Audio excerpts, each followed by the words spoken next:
Nick returned to working with the shields, but he was still nervous. He had answered the champion's request and could only hope he'd done the right thing. After some years, Nick checked the fable again. Sure enough, a third volume was added. When Nick read it, his eyes narrowed. He even knows about the underground city, the fiend of darkness and the nightmare, Nick realized. In this volume, Nick the Farm Ender exposed himself as a literal wolf in sheep's clothing. Nick the Farm Ender found a hole in the fence, and by studying it, built one of his own.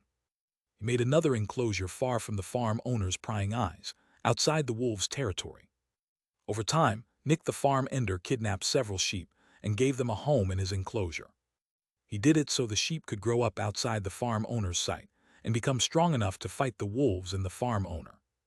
This volume ended with the farmhand watching the sheep being taken away by Nick the Farm Ender. In his eyes, Nick the Farm Ender was killing sheep, just like the farm owner, and he felt conflicted. He didn't know about the secret farm, and because of that, both options were horrible. Nick the Farm Ender, the farm owner, and the wolves were all equally bad. He didn't know what to do. I have no choice but to tell him about the future, Nick thought. So Nick added a fourth volume. This one mainly focused on the farmhand and Nick the Farm Ender. The two of them came into contact, and the farmhand asked what he should do. Was there a way to save the flock? Yes, but we need more time, Nick the Farm Ender said. The flock can't be saved. It is too big. We are not strong enough to fight the wolves yet. Is there any way we can save the flock? The farmhand asked. No, Nick answered, you do not have the power. But we can save the new flock that will arrive when the old one gets fed to the wolves. I can infiltrate the wolves since I am a wolf myself, but I am not strong enough to fight the lead wolf. I have to consume more sheep before I can fight the lead wolf. When it is time, I will kill the lead wolf, but I am not strong enough to kill the other wolves. That's why I need the sheep. They need to be strong enough to fend for themselves. The farmhand looked at Nick the Farm Ender with worry. Can I help during the fight? He asked. The wolf in sheep's clothing looked away. The farm owner always gets a new farmhand when he rebuilds his farm. The old farmhand knew what was going on and warned some of the sheep, but the farm owner found out and fired him. If you do the same thing, you will share his fate. The volume ends with the farmhand looking helplessly at Nick the Farm Ender. Nick sighed after he wrote the last part. Now it's all up to him. Nick went back to work with the shields, but he regularly checked the database for updates.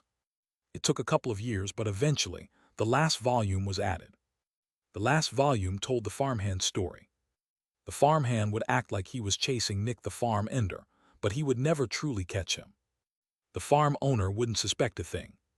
In the end, all the sheep in the enclosure would die, and the farm owner would fire the farmhand.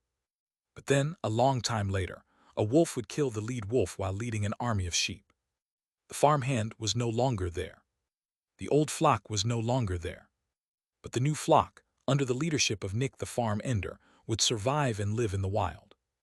A happy ending, although a slightly tragic one. The message was clear. I faulted the old right arm and the Inferno for talking, Nick thought. And yet they helped me. It was a risk, but maybe they knew something I didn't. I knew the champion when he was younger, but I barely had any contact with him. Centuries have passed since then. They have seen the champion grow and change. Maybe they believed the champion had humanity in his heart all along. I would have never expected the champion to become my ally in the end. Sadly, like everyone else, he will vanish when the era resets. At that point, I will be completely alone. Sometimes enemies became allies, and allies became enemies. The world had a funny way of changing the dynamics between people. Sometimes a mistake was actually the right choice. Killing Wintor and allying myself with a Specter were mistakes. And yet, these things brought me to where I am today. Without them, humanity wouldn't have any hope. Nick's head was filled with abstract thoughts about reality. It was clear. He would become an eternal. Without the champion trying to stop him, there was no way he couldn't. And with that, the stage would be set. Nick remembered the false prophet's last prophecy. I will die during the final battle. If there is a final battle, it means I managed to infiltrate the alien base. Although the false prophet could also be wrong. In any case, I need to be prepared for my death. As long as there is a final battle, I will have achieved my goal. If I die during it, so be it. Far away, the champion looked at his office with narrowed eyes. His eyes were filled with conviction. The sun is the enemy. The sun is not protecting us from the aliens but works for them. Now I understand why the left arm and the technician were willing to sacrifice themselves for Julian Winter. Nick Dusk. What a fitting name. I will not be there to see humanity succeed. But I will put all my faith in Nick Dusk. He is the one who will kill the sun. Chapter 946. Nothing was stopping Nick anymore from becoming an Eternal. Now he just needed to work on his advancement. Nick had 9 shields he was working with, and the champion would continue buying time for humanity. The champion now knew what he had to do. He needed to buy Nick time. In the past, he had tried to sabotage Nick by making the researchers work on things they shouldn't. Of course, Nick still managed to eradicate that research, but that wasn't the important part. The important part was that he had tried to stop Nick. He was no longer doing that. Instead, he would even help Nick do his job. Working with the shields was Nick's primary objective. He had to advance. A century passed. Another century passed. Finally, Nick became a peak adversary. However, that wasn't the only thing that made him stronger. Working with the shields didn't require Nick to use his mind, since everything happened automatically. That gave his mind time to plan and work on other things. Namely, his self-created abilities. First, he improved his mind-reading ability.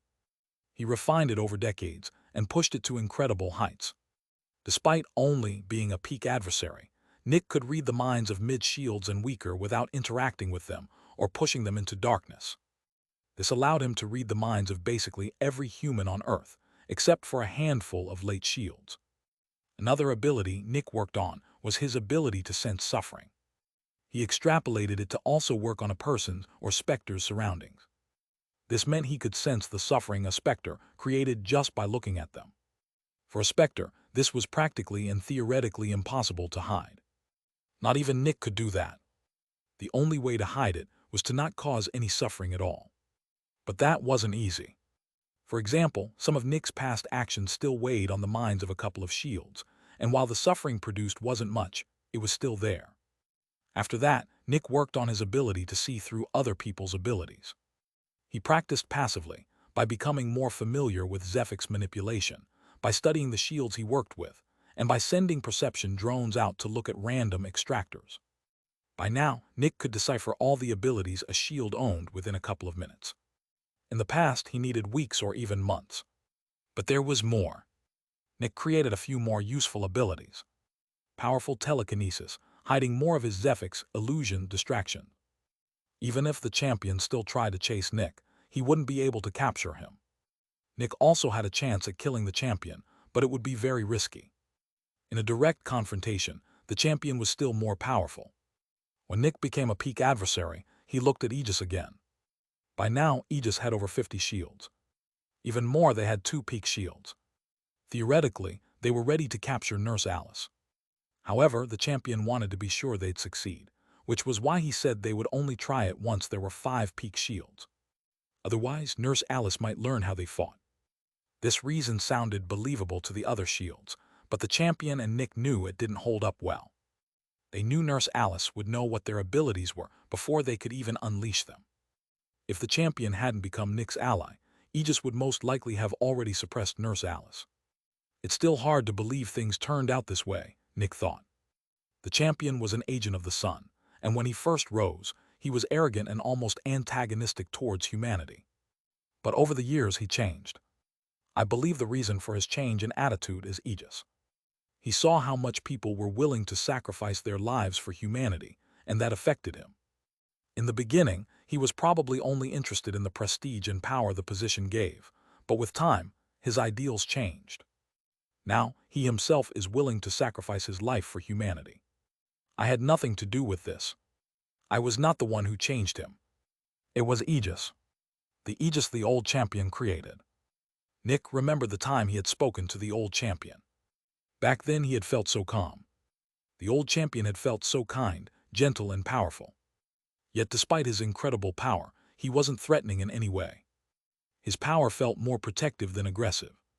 The old champion created Aegis and filled it with like-minded people.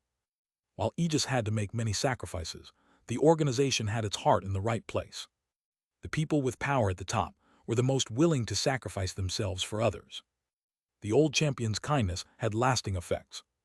It was the old champion's kindness that changed the new champion, through the people the old champion had changed. And the former right arm in the Inferno had been the catalyst. Nick had not told them to talk to the champion. They did that themselves. I never planned on making Aegis my ally, and yet it ended up this way. Humanity is united. We chase the same goal. They have handed me everything I need. Now it's my turn to live up to their expectations. The pressure on Nick's back was unprecedented. It was the heaviest weight of responsibility any human had ever carried. He had to succeed, or all of humanity would be thrown into an eternal nightmare until humanity ended. Nick continued focusing on his abilities and his advancement. This was all that mattered right now. His power. He needed to be the strongest, since he would be dealing with the strongest enemies. I will not disappoint you. I will do everything I can, even if it kills me. Chapter 947, Honest Relationship. Time continued to pass. 2 centuries later, Aegis captured Nurse Alice. If Nurse Alice had used her full power, she would have escaped, since she knew hundreds of different abilities. However, that would make her uncapturable, and that wasn't what the Sun wanted. The Sun wanted Nurse Alice captured. 5 peak shields scattered across the world, while the champion kept chasing and attacking her. No matter where she ran, a peak shield would quickly catch up and launch more attacks. Over several seconds, the equivalent of several hours of fighting for normal people, they eventually forced her into submission. Her Zephyx was draining faster than she could recover it. Nurse Alice was captured and put into the strongest containment unit Aegis had. If she wanted to, Nurse Alice could escape. Her Zephyx manipulation was the highest in the world, and the containment unit was made with Zephyx. But again, she wasn't supposed to flee. The shields Nick was working with had also become quite powerful. There was 1 peak shield amongst them, and a couple of late shields. Another 200 years passed. Aegis received 2 more saviors. At this moment, Aegis had 3 saviors in total. The champion also continued working with Nurse Alice. It wasn't easy, since working with her required a sacrifice, but there was no shortage of people in Aegis willing to sacrifice themselves for humanity. The number of shields dropped. The more powerful the sacrifice, the more Zephyx Nurse Alice produced. The amount of Zephyx she produced while suppressed by Aegis was millions of times higher than when she'd been free. With time, she would also become an early Eternal. That was also most likely the goal. I believe if the champion became a mid-savior, he could endanger the Sun. The Sun's avatar appeared in front of him. Trickster, it spoke. Son, Nick answered. You have managed to come this far by relying on your own power. That is admirable, the Sun spoke. Thank you, Nick answered. What is your goal, the Sun asked. Eternity, Nick answered. The Sun waited for Nick to explain. I want to live forever, Nick said. Then why do you not just stay underground forever? You are safe there, the Sun asked. No, I won't be, Nick said. I have learned a lot about the world, and I have learned what it means to be a Specter. Star energy is my enemy, Nick said, and I know the real outside is filled with it. If humanity reaches the stars, star energy will return, and I will suffocate. However, if humanity fails and dies, I will also die. That's because I won't have a purpose anymore. The Sun remained silent for a while. Nick had mentioned some risky things. He had essentially said that the Sun had lied about its purpose when it first spoke to him. Then how do you reach eternity? The Sun asked after several minutes. The machine has to keep running, Nick said. If the machine stops running, I will also stop running. After all, I am part of the machine. Humanity needs to become powerful, but not too powerful. Sometimes humanity needs my help. Sometimes humanity needs to be culled. The more efficient the machine is, the higher the likelihood of its continued existence. The Sun remained silent for a while. The aliens were probably discussing Nick's answers. What is the machine? The Sun asked. This would be the most dangerous moment. It all depended on how much Nick gave away. If he gave off almost nothing, the aliens would think he was hiding something or lying. If he gave off too much, they would perceive him as a threat. Nick was attempting something no Eternal had attempted before. He wanted an honest relationship with his employer. The nightmare, the maw, and the null weren't intelligent. Nurse Alice hadn't attempted it since it was too dangerous. Nick was the first. He would be breaking the illusion, exposing the truth. Partially. The sun, Nick answered. I am the machine, the sun's avatar asked. No, the sun, not you. Chapter 948. Inside a pulsating round room, several beings sat in a circle. Looking at them, one wouldn't think they all belonged to the same race, but they did. In the middle of the room was a shining ball of light, and in the middle of the ball was Nick's image. In front of it was a being with tens of tentacles, each splitting into many smaller ones. In a bigger circle around the ball, and the tentacled being sat about 10 more beings. 2 of them looked similar to the one operating the shining ball. One was several meters tall, while the other was just a couple of centimeters tall. To their right sat 2 giants. One had 4 thin, chitin-covered legs leading to a thin, long torso, also covered in chitin. 6 long, thin arms stretched from its body, each ending in a powerful natural weapon. Its head was tiny compared to its body, which stood over 10 meters high. Its partner was just as tall, but built very differently. The other was covered in heavy black metal. Its torso was wide, and it had only 2 arms and 2 legs. Yet its arms and legs were massive. Beside them floated 2 balls of flesh. One was covered with different sensory organs and had 3 holes. The other was filled with tentacles and several holes. Beside those 2 sat another pair, floating bug-like bodies with long antennae and a strange symbol growing out of their heads. The last 2 beings were big flying eyes with 6 wings each. 3 pairs were asymmetrical in appearance, while 2 were symmetrical. No, the sun, not you, Nick's image spoke at that point. As he spoke, the shining ball in the middle released a pulse. The pulse entered the minds of the beings. Instantly, the atoms in a small part of their brains transformed into a complex shape. In human terms, this would equate to a network of neurons being created in an instant. The new network interacted with their minds, and the minds understood. This method of communication was more advanced than any humans had ever devised. The pulse traveled at light speed and directly created neurons. It was transmitting a concept with a single pulse. Misunderstandings were impossible. There was no medium through which the message could be mistranslated or misinterpreted. Everyone knew exactly what Nick had just said. The big ball with tentacles put one of its tentacles into a hole of the ball with sensory organs. A moment later, a similar pulse came out of the holes of the ball with tentacles and holes. The strategists were the first to speak up. The 2 balls were the administrators and strategists of the Zephyx mine. The ball with sensory organs took in the information and generated countless answers and hypotheses. The ball with holes and tentacles was the decider and communicator. It read through everything the first ball produced, deleted the unnecessary parts, and transmitted the rest to the others. All of them were members of the amorphous race. The amorphous race was so advanced in biology that they could transform their bodies to perfectly suit a purpose. The first strategist ball pushed its intelligence, planning, and perception to the peak. The second pushed its intelligence, decision-making, and communication skills to the peak. Why increase communication skills when they could just transmit concepts? Because this was a high level of communication, and few of the amorphous race could speak it. They could understand it, but they lacked the means to speak it. The strategist transmitted several concepts to the others. Danger, potential, unknown, chain. The concepts also involved several different ways to move forward. The first to answer were the 2 bugs with the symbols. Their legs moved exceptionally fast in a complex rhythm. They barely moved for a second, but within it, they'd already addressed every concept. They addressed each concept by its inherent identifier, then gave one of 2 answers. Okay or not okay. The 2 bugs were representatives of the mother. The mother was the leader of this tribe of the amorphous.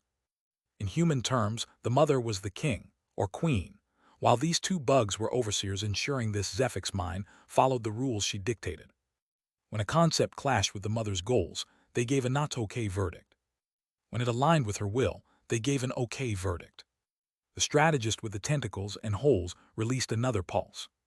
This one included only the concepts the representatives approved. The next to answer were the big and small amorphous with uncountable tentacles. Their tentacles moved with incredible speed. These two were the chief engineers.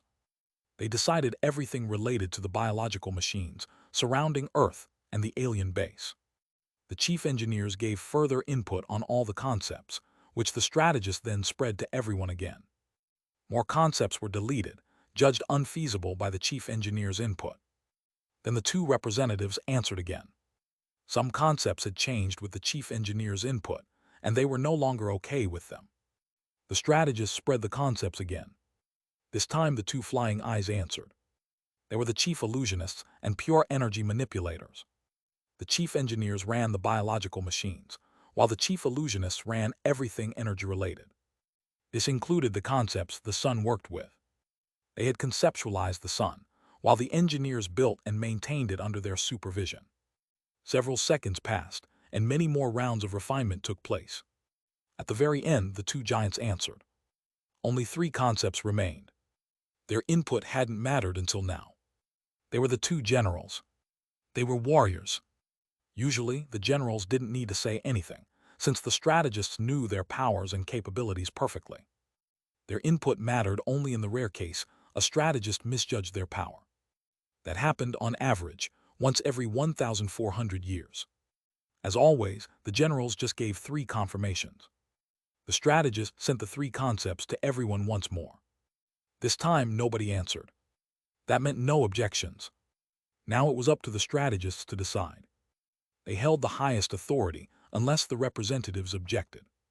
But the representatives could only stop orders. They couldn't give them. A second later, one concept was sent to the engineer, currently acting as the sun's avatar in front of Nick.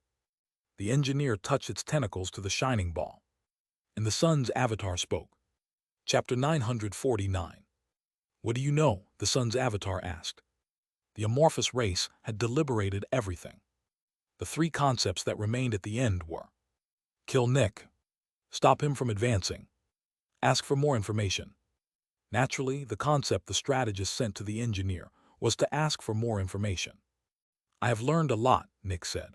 I know that the humans from around 27,000 years ago succeeded, or almost succeeded, in destroying the machine. I know this planet is used for profit. What we know as prefix is a waste product. It has almost no value. I know that what we call Zephyx is highly valuable and easy to transport. Prefix is turned into Zephyx via what I call suffering. We Specters are responsible for causing this suffering, which transforms prefix into Zephyx. The Zephyx is harvested at the end of the era and brought away. As a Specter, I am pure Zephyx. Killing me is very profitable. Because of that, my actions have to bring more value than my Zephyx can.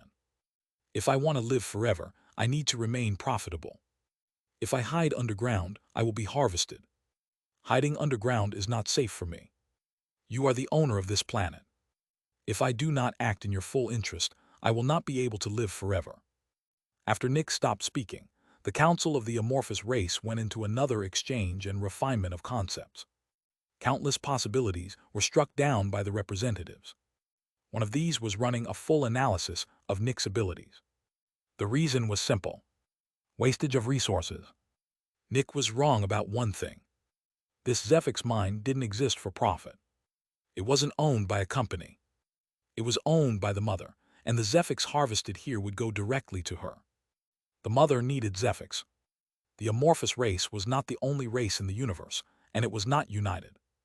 There were many tribes, in constant evolutionary refinement. That meant war. They didn't want the Zephyx. They needed it. Another concept they shot down was reshaping Nick's mind, rejected for the same reason. Resource wastage. The only reason Nick's abilities were still relatively secret was the presence of the representatives. The sun was a gigantic machine, and using any of its abilities required a huge injection of pure energy. Something like the sun's avatar wasn't costly to create. Granting abilities wasn't costly either. But the remaining functions were quite costly, and the mother couldn't accept wasting resources on that. The generators, which was what they called Specters, were designed to be safe. Even if one revolted, the sun could kill it easily, and even if something happened to the sun, the generators were designed to die under the avalanche of star energy. The generators were also designed to value their lives above everything else, and destroying the sun would go against their primary directive. Lastly, destroying the sun wouldn't give a Specter anything of value. They could only grow stronger by working with humans. Killing the sun wouldn't do anything for them. Spending resources to confirm a Specter wasn't dangerous was a waste. After another refinement of concepts, the sun's avatar spoke up again. "What can you give to us?" it asked. The dynamic had changed. The sun had just referred to itself as us. As an initial adversary, I already had the capabilities to eradicate almost all of Aegis's technological progress, Nick said. As an Eternal, that capability will only increase in value. You do not need an envious researcher if I am present. I also have the power to kill any human weaker than a savior already. My perception already covers half the planet, and once I'm an Eternal, it will cover all of it. I'm also not limited by intelligence or fixed presence. I can travel to places with light and without. I can make autonomous decisions, and my decisions will align with your goal, since I know your goal. I might be a machine, but in human terms I can also be an employee or a manager. You can communicate with me and give me complex orders. You do not need to change the nightmare or the null, which is probably not very easy. The only thing you need to do to make me do what you want is talk to me. There are not many more resource-efficient ways to change the planet. I can be your supervisor, and you do not need to pay me. I just don't want to die, that's it. I'm cheap, capable, and I can affect things all over the world. I know what you want, and what you want is also what I want. After Nick finished speaking, another concept refinement took place. This time it ended with 3 concepts again, but different ones. Disallow Nick from advancing. Allow Nick to ascend. Ask for more information. The concept of killing Nick was no longer there. The representatives had shut that down after Nick stated his value. Now the decision was whether to permit his advancement. You can achieve all of that as a peak adversary already. Why do you need to become an Eternal? The sun's avatar asked. Because we are missing an Eternal, Nick said. Nurse Alice will become an early Eternal soon, and she will be very difficult to suppress. You need an initial Eternal. As the primary suppressor of technology and power, I will be the primary target. I don't need to become an Eternal. But it would be convenient and cheap. Another refinement of concepts happened. This time, the sun's avatar remained quiet for only a single second. The reason was simple. The representatives shot down almost every concept. They even shot down the concept of asking Nick for more information. They were all busy, and the more time they spent with Nick, the more resources they wasted. The strategists wanted to be sure there was no hidden danger inside Nick, but the representative's stinginess made that impossible. The strategists were forced to decide. The decision wasn't bad, though. After all, generators were designed to be non-threatening to the machine. The strategists just valued safety far more. But they didn't have infinite resources. They had to make do with what they had. We accept your offer. Chapter 950. Nick didn't show it, but he was filled with relief. He had bet correctly. He had bet on the aliens' greed, and it had paid off. The aliens wanted as much Zephyx as possible, and he was using that desire to his advantage. What do you want me to do? Nick asked. For now, nothing, the sun's avatar answered after a short time. This cycle is progressing as expected. Do not cause unnecessary damage to the era and do not advance another level. The only thing you have to do is wait. When the next cycle begins, we will tell you what to do. Then I will be vanishing from the world until the cycle ends. How will I know when it ends? Nick asked. We are going to tell you a century in advance, the sun's avatar spoke. Nick nodded. Then I hope for a profitable partnership.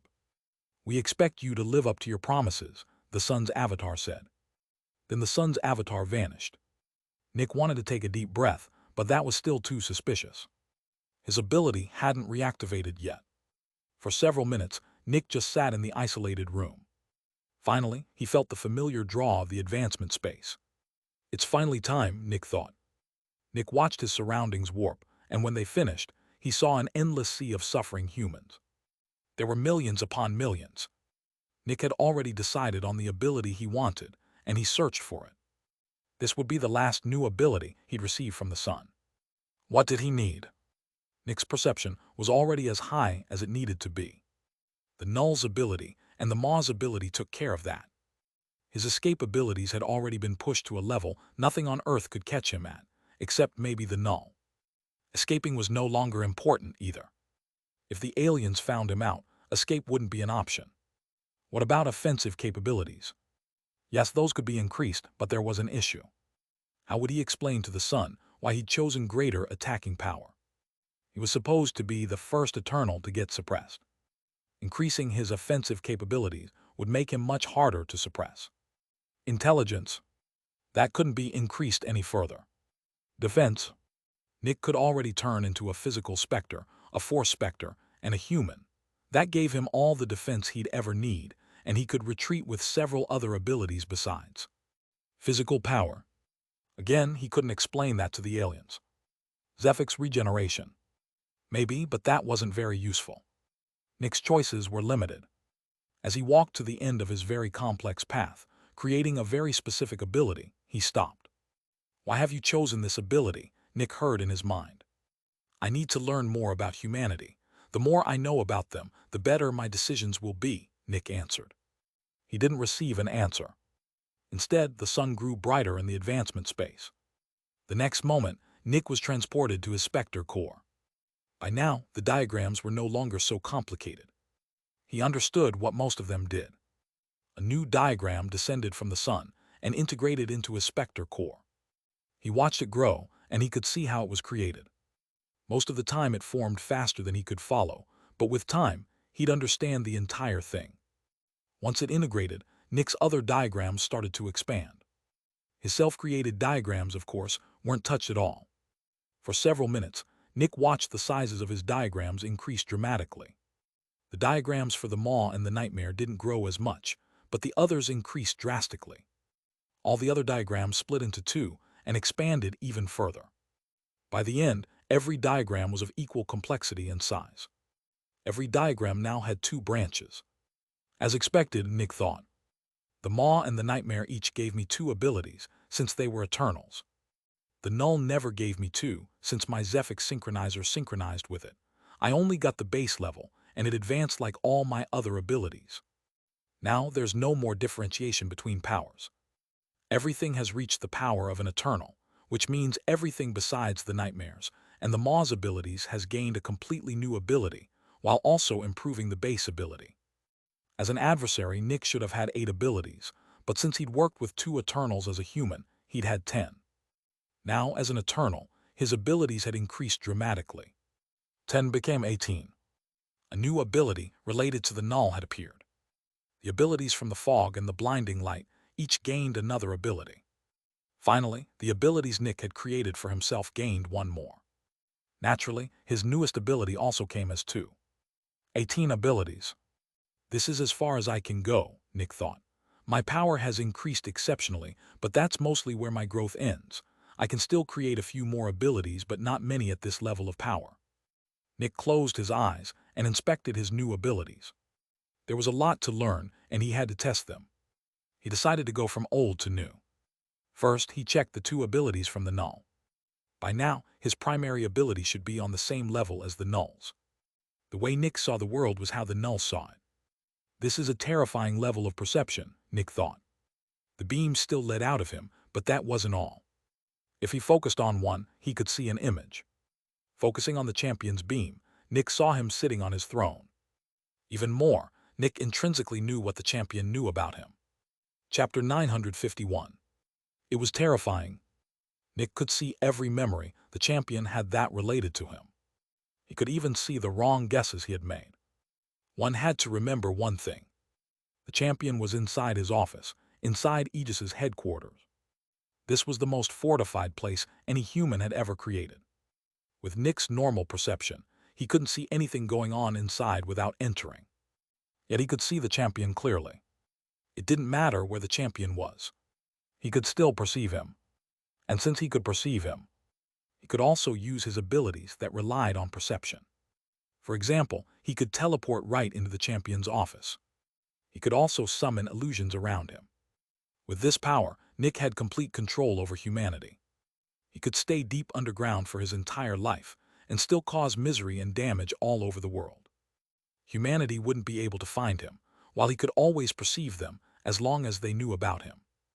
The Null is terrifying, Nick thought. If it were intelligent, I would never have got to where I am today. I know a lot about the null, probably more than I need to become its target. Most likely, it has already looked at me before. And yet my ability has never deactivated. Is it because I'm a Specter? Most likely. I was never sure, but I think the null doesn't target Specters at all. But now I'm sure. Nick looked at the new ability the null had given him, the one he'd received on becoming an Eternal. It was a familiar one he'd already heard about. He looked at Giovanni. By now, Giovanni was close to death. He'd led the underground city for almost an entire millennium. Nick told him he needed to test something, and that Giovanni shouldn't be afraid. Nick activated his new ability. Giovanni started to sweat, and he held his head in pain. Nick stopped a moment later and thanked him for bearing with it. This is how the null deals with people who know about it. I can cause damage and suffering based on what they know about me. The more they know, the greater the damage. If someone knew everything about me, I could kill a savior with this. Nick looked at all the other beams. He made an inventory of everyone who knew about him. He also noted the few Specters who did. Finally, only 2 beams remained. One pointed upward. The other pointed downward. One led to the sun or the aliens. The other had to lead to the null. Nick looked at the upward beam first. I can only see the sun, he thought. He saw a gigantic force field surrounding Earth. The beam led beyond it, but he couldn't see past it. The sun isolated all Specters, and it was impossible to see past it. There's also a possibility my ability needs Prefix or Zephyx as a medium. Space is filled with star energy, and star energy is the nemesis of Zephyx. Nick took a deep breath. Then he focused on the null's beam. It was a very light red, almost white. That meant the null basically knew nothing about Nick, except that he was a Specter. Finally, after almost 2,000 years, Nick saw the null. It was nothing. It was empty. And yet it was there. Where was it? Surprisingly, inside an extremely durable biological prison. A sphere of hardened muscle surrounded an empty space. Nick couldn't perceive the null directly. He could only perceive it by looking at the space he couldn't see. His perception showed an empty space with blind spots. The blind spots moved chaotically, without any rhyme or reason. As Nick watched them, he felt something. They were looking back. The null was looking at Nick. And yet his ability stayed active. A moment later, Nick felt Zephyx shoot out of the null and rush toward him. It was the ability that caused damage based on knowledge, the one the null used to kill anyone who knew too much about it. Nick watched the enemy Zephyx rush toward his Specter core.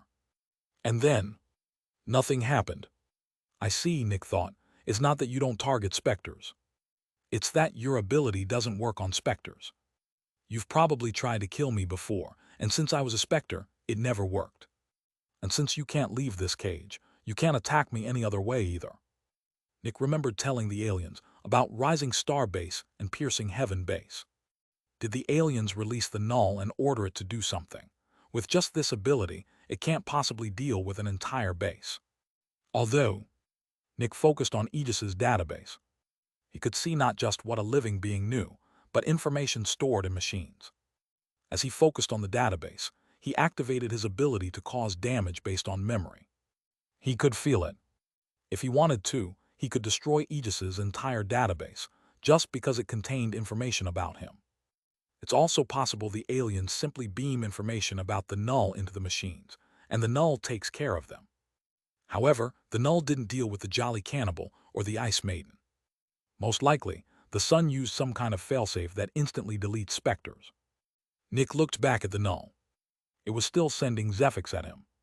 It really wants to kill me. But as long as it's contained, I'm safe from it. Nick took a deep breath. Yet if it breaks out. Looking at the null, he could feel only one thing. Power. It was far more powerful than he'd anticipated. At least a peak eternal. It could even be at the 10th level. If this thing breaks out, I will die. Chapter 952. Nick looked at the aggressive null a while longer before focusing on his abilities again. The next ones came from the fog. He tried the first and vanished. He was gone. There was no mist. He was just gone. Yet if someone with a powerful mind and perception looked at him, they'd see blind spots.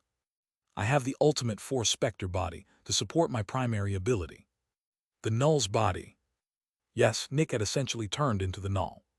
He moved through the underground without touching any solid matter.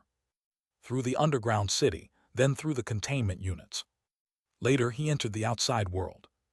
Not even the sun's light interacted with him. He didn't exist. A moment later, he moved to Aegis's headquarters. He passed easily through the walls. He entered the champion's office, and the champion didn't notice him at all. After that, Nick moved into Nurse Alice's containment unit. Entering it was the first real difficulty. He needed a bit of Zephyx to pass through the walls.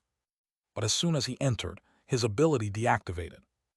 Nurse Alice had a terrifying array of abilities, and one of them apparently could sense him. "Am I being executed?" she asked. Of course, she didn't think this was Nick. She thought he was the null. Without a word, Nick left the containment unit again. He could still see Nurse Alice with his primary ability. Since she was a Specter, she showed no emotion. She also wouldn't ask the sun about this, since that might reveal her terrifying knowledge of energy manipulation. Better to act like she'd never seen the null at all. Nick returned to an isolated location and tried the new ability from the fog. A moment later, his body expanded until it was over 1,000 kilometers wide. And yet nobody noticed him. He was still the null, imperceivable and nowhere, but with a body now so big it covered a huge chunk of Earth. Nick kept expanding, until at some point he started using more Zephyx than he was regenerating. That happened at 10,000 kilometers wide. My theoretical limit of expansion is my perception, but the bigger I get, the more Zephyx I use. At first glance, this didn't seem very powerful. But Nick could materialize at any location within himself. That meant his body could appear and disappear anywhere within this 10,000 kilometer range. He could attack and kill anyone inside it. At this moment, 5 shields were within his range. If he wanted them dead, his body could strike them one after another so fast the attacks might as well be simultaneous. Only the champion could have seen they weren't simultaneous. And even he wouldn't have made it off his throne before all the attacks finished. Nick returned to his earlier spot and focused on the abilities from the blinding light. A sphere of light appeared in his hand. It became a blade. It became a laser. It became anything he wanted, except pure energy or star energy. I was thinking about increasing my offensive capabilities, but that was unnecessary. Nick spent a lot of Zephyx and summoned a tiny needle of light. His Zephyx drained rapidly as he held it. The containment unit around him turned instantly to gas. There was an unimaginable concentration of light in that tiny needle. Without my primary ability, this would only be as strong as the weapons the Empire made. But with it, the power is so much higher. If Nick let the light in his hand detonate, it would be as powerful as a hydrogen bomb. This thing could turn the surrounding 20 kilometers to gas. But he could also launch it without detonating it, a hydrogen bomb's worth of force focused onto a tiny spot. The only things that could possibly survive it were extremely powerful pure energy materials, or warriors at the mid or late 9th level. Looking at the needle, Nick realized something. I can kill the sun. It would survive a couple of these needles, but Nick could launch enough of them before its failsafe kicked in to kill it. But the sun is just the first step, it's not the greatest threat. Next, he looked at the new ability he'd received on becoming an Eternal. The new ability from the blinding light. As Nick used it, the energy around him gathered. All the Zephyx, prefix, and light nearby drew toward him. I can manipulate all forms of conventional energy, and energies related to Zephyx and prefix. He absorbed everything he'd gathered. This increases my Zephyx recovery speed severalfold. And yet, Nick summoned a star energy generator. As it released star energy into the surroundings, he used the ability again. The star energy swirled around him. I can control the movement of star energy, but that's it. I can't turn it into Zephyx, prefix, or pure energy. But I can use this to move through a place covered in it. I can carve a tunnel through star energy without interacting with it. After that, Nick looked at the 2 abilities he'd received from the nightmare. He closed his eyes and used the first. Then he saw everything on Earth covered in darkness. Since most of the underground was dark too, he could see most of that as well. That was when he used the other part of the same ability. There was a magma lake deep underground where Nick used it. An instant later, all the light in the lake was snuffed out. The magma cooled, and the lake was no longer illuminated. Nick hadn't known the lake existed. He'd only known there was a spot underground he couldn't see, which meant there was light there. I can also create darkness in exchange for Zephyx, Nick thought, looking at the extinguished lake. After that, he used the other ability from the nightmare. Chapter 953. Nick's other ability from the nightmare evolved as expected. He was literally the nightmare now. In the past, he'd had to borrow the nightmare's influence and use it. Now he had his own. Practically speaking, there was no real difference from before. But that was only true on Earth. The nightmare's influence only reached Earth. Since Nick now had his own, he could use it in places where the nightmare wasn't present. The alien's base, for example. This might be useful, but I'm unsure how it will work in an area covered in star energy. Then Nick focused on the two abilities from the Maw. The first increased his perception even further and let him see what kind of abilities someone had. This wasn't like the self-created ability Nurse Alice had made. He didn't need to read the Zephyx. He just knew what abilities a Specter or Extractor had. Nick could already see all of Earth with his perception, but he knew it could reach further still. The only thing containing it to Earth was the sun. The portal ability had also changed. The portals became far more energy efficient, and Nick could now create them for attacks, too. He could open a portal in front of him and throw the light needle inside. The portal would open directly in front of the enemy. Essentially, Nick could launch an attack from anywhere. But once again, I don't know how that will work in space with all that star energy. Then he looked at his disguise ability. It hadn't changed much. He could turn into anything. A human, a machine, a stone, an alien, a force field, anything. Sadly, the same issue with his Zephyx persisted. He had to store it somewhere, which meant being careful around star energy and pure energy. But the new ability his disguise ability brought was different. Nick looked at his hand. All the biological knowledge of humanity ran through his mind. A cell appeared in front of him. He used Zephyx and it multiplied.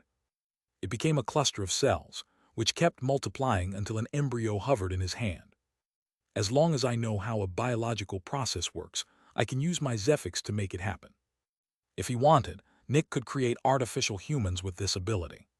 He just had to know how they worked. He dispersed the embryo and focused on his intelligence ability. No surprise there. Just more intelligence. The new ability it brought, though, was interesting. Extreme telekinesis. If he wanted, Nick could tear Aegis's headquarters out of the ground and crush it with his mind. Sadly, not very useful, since my light ability has more destructive potential. The only upside is that my telekinesis barely costs any Zephyx. His memory deletion ability improved in that it could now be used on stronger targets, depending on their power relative to his. With his primary ability active, he could delete the memories of any late savior or weaker. The new ability it granted was similar. It let him add memories just as easily. He could implant fake memories without deleting the old ones. Finally, Nick looked at the new ability he'd chosen himself. It was simple. He could analyze biological matter. His Zephyx would break the matter down and expose all its secrets to him. Nick had said he wanted this ability to learn more about humanity, but that was only half true. In truth, he'd chosen it for one reason, to learn how the biological machines and the aliens worked. He needed to know that to infiltrate them. He already had his first target, one of the aliens transporting Zephyx from Earth to the alien base. He would kill and consume it, then take its place. As for the second new ability, Nick could read a biological lifeform's memories. He could already do that, but this was different. It worked on any biological lifeform, including ones that used pure energy. The aliens. I can also read the aliens' memories with my other ability, but I need to consume them for that to work. With this, I don't need to consume them. I just need to sense them. Sadly, I'm unsure how this will work on the aliens. Their level of existence is higher than ours, and I don't know how far my ability will reach. I doubt I can read the mind of a 9th level existence or higher. The aliens probably went through hundreds of thousands, maybe millions, of years of refinement. They've pushed their pure energy manipulation to its peak, and their bodies should be far more powerful than ours. This is mostly as far as I can go with my power. I have all the tools I need to succeed. Now I just need to put the plan into action. Nick remembered when he'd first come up with it. It had seemed almost impossible back then. He'd needed to do so much. Become powerful. Attain an insane level of technology. Make humans able to survive without prefix. Find a way to infiltrate the base. Gain the abilities to integrate into alien society. Manipulate pure energy. This plan had been in motion for around 1,800 years. And now it was finally time. Nick had the Null's abilities. He had the Maw's abilities. He had the Nightmare's abilities. He had Nurse Alice's abilities. He had harvested all the power he could possibly harvest. He was the culmination of all of Earth. He was every Specter the aliens had sent to torment it. And despite being only an initial Eternal, he was a far bigger threat on his own than the Enlightened ones had been. Now I just have to wait. Chapter 954. Everything was prepared. Now Nick had to wait for the end of the era. He returned to all the shields he'd captured and looked at them. They greeted him reverently, but he felt nothing. I'm not supposed to advance anymore, he thought. Nick took a deep breath. Bang! He turned into the Null and enlarged his body. In an instant, his blades appeared beside everyone at once, penetrating their brains. All the shields collapsed at the same time. I have to act like a Specter, Nick thought. One last burst of suffering entered him as they died. And then it was over. The shields were dead. Nick's perception stretched across the world, and he looked at it for a bit. Everyone thinks humanity is recovering. They believe the hard times are finally behind them. For a couple of generations, that will be true. But not forever. He looked at the underground city. The Nightmen are advancing quite well. I should focus on the underground city for the foreseeable future. Then the long wait began. Nick sent word to the champion that he was ready, and that the era should proceed as the aliens wanted. The champion knew what he meant. Soon, Aegis would make a mad dash for power, sacrificing more and more people for the champion and the other saviors. Nurse Alice grew stronger. After only 2 centuries of this, she became an early Eternal. During this time, Nick watched the underground city and developed more methods to advance. By now, the Nightmen had become quite aggressive. There were as many 7th Realm Nightmen as there were Protectors, and the Nightmen were even a bit stronger. Because of that, they wanted a Chancellor of their own. They had the power and they demanded one. They wanted out of this prison, and they were furious with the current Chancellor for trying to keep them suppressed. In the end, the Chancellor had to compromise. If the Nightmen could fulfill a few requirements, they would get their Chancellor. First, they needed to produce an individual in the 8th realm. Second, they needed to create 10 internal techniques usable from the 4th realm through the 8th. Third, they needed to elect a leader of their own, and that leader had to be re-elected 10 times in a row, with a decade between each election. If they fulfilled all 3, they would receive leadership over the entire city. Naturally, these requirements had come from Nick personally. He wanted the Nightmen to advance as much as possible before the era ended. When they heard the requirements, they grew furious. They were already the strongest. What stopped them from revolting and enslaving the normal humans? They could just turn the Extractors into servants who produced Zephyx for them. More and more Nightmen joined the cause, and a civil war looked imminent. But then something happened. Every Nightman who joined the cause fell into a realm of pain and darkness. They held their heads as visions of immense torture and terror assaulted them. Their worst nightmares became reality. They collapsed screaming in pain and terror. And then, they saw a silhouette in their nightmares, black, yet radiating white light. If you want leadership, fulfill the requirements. Try to revolt and spend an eternity suffering. Then it ended. Naturally, the Nightmen wanted to know what that was, and the Chancellor told them. The true owner of the underground city. The Guardian. He decided who became Chancellor, and his power was irresistible. These requirements had come from him, and if they wanted leadership, they had to work together to fulfill them. In the end, the Nightmen were forced to abide by the rules. They started by electing a leader to negotiate trade and cooperation with the normal humans. The Nightmen needed more Zephyx. Without it, they couldn't produce pure energy. The Chancellor and the Nightmen's leader, the Night Watcher, went into negotiations. At first, the Chancellor granted the Nightmen full access to 50 protectors to produce Zephyx of their own. Naturally, the Nightmen forced the protectors to work with Specters without end. Surprisingly, the protectors weren't worried. It sucked to be them right now, but they'd heard the Chancellor's predictions and believed him. They suffered for around 10 years. And then, the Nightmen voluntarily gave control of them back to the normal humans. The reason was simple. Zephyx production from the protectors hadn't lived up to expectations. The Nightmen had believed forcing the protectors to work with more Specters would produce more Zephyx. Instead, production fell.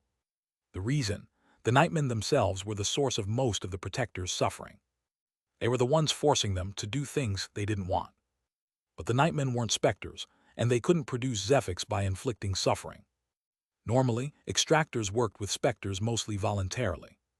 They suffered immensely during that work, but the suffering came from the Specter, which meant it all converted to Zephyx. But when the protectors were forced to work with Specters again and again, the cause of their suffering wasn't the Specters anymore. It was whoever was forcing them. Nick had known from the start how this would end. He'd seen thousands of cities. Yet he'd never seen a single one where manufacturers or a government forced employees to work with a ton of Specters against their will. It just wasn't effective or efficient. If the Nightmen wanted Zephyx, they needed to let the Extractors produce it of their own volition. The Nightmen had the power, but none of it helped with this. A bitter pill to swallow. Chapter 955. When the Nightmen realized they couldn't force the Extractors to work against their will, they grew angry. They hated that raw power couldn't get them what they wanted. They were so extremely powerful, but it was useless here. In their dreams, they'd imagined armies of enslaved, miserable Extractors producing loads of Zephyx for them. Sadly, those dreams weren't feasible.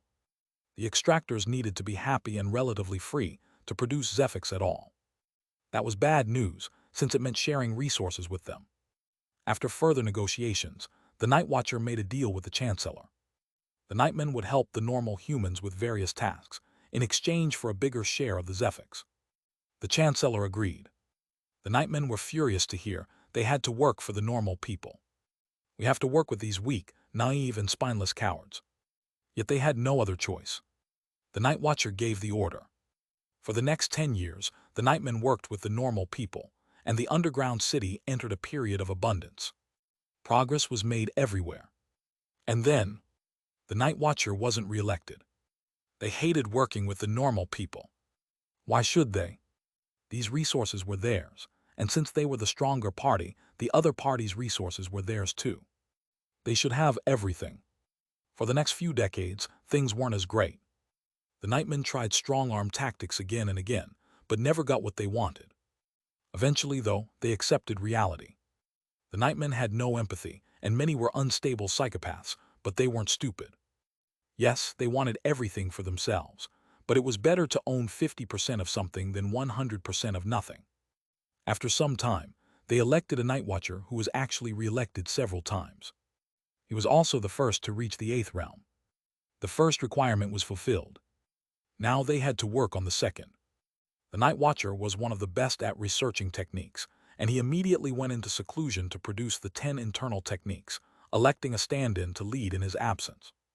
Decades passed, and he managed to create 2 internal techniques that fulfilled the criteria. Only 8 more to go. If he got re-elected one last time, he'd become the permanent leader, fulfilling the 3rd requirement too. Of course, when the elections happened, he wasn't re-elected. His chosen stand-in became the new Night Watcher instead. The new Night Watcher knew this would delay their freedom by a century, but it was worth it. He wanted to be the leader of the Nightmen.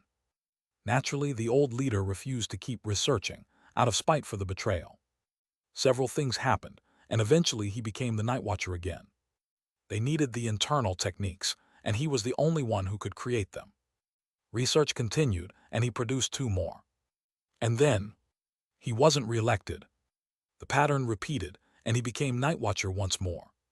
He produced 2 more techniques, and again wasn't re-elected. It was clear. The Nightmen would never let him become their permanent leader. So the old Night Watcher refused to make any more techniques for good. New Night Watchers were elected, and more of them reached the 8th realm.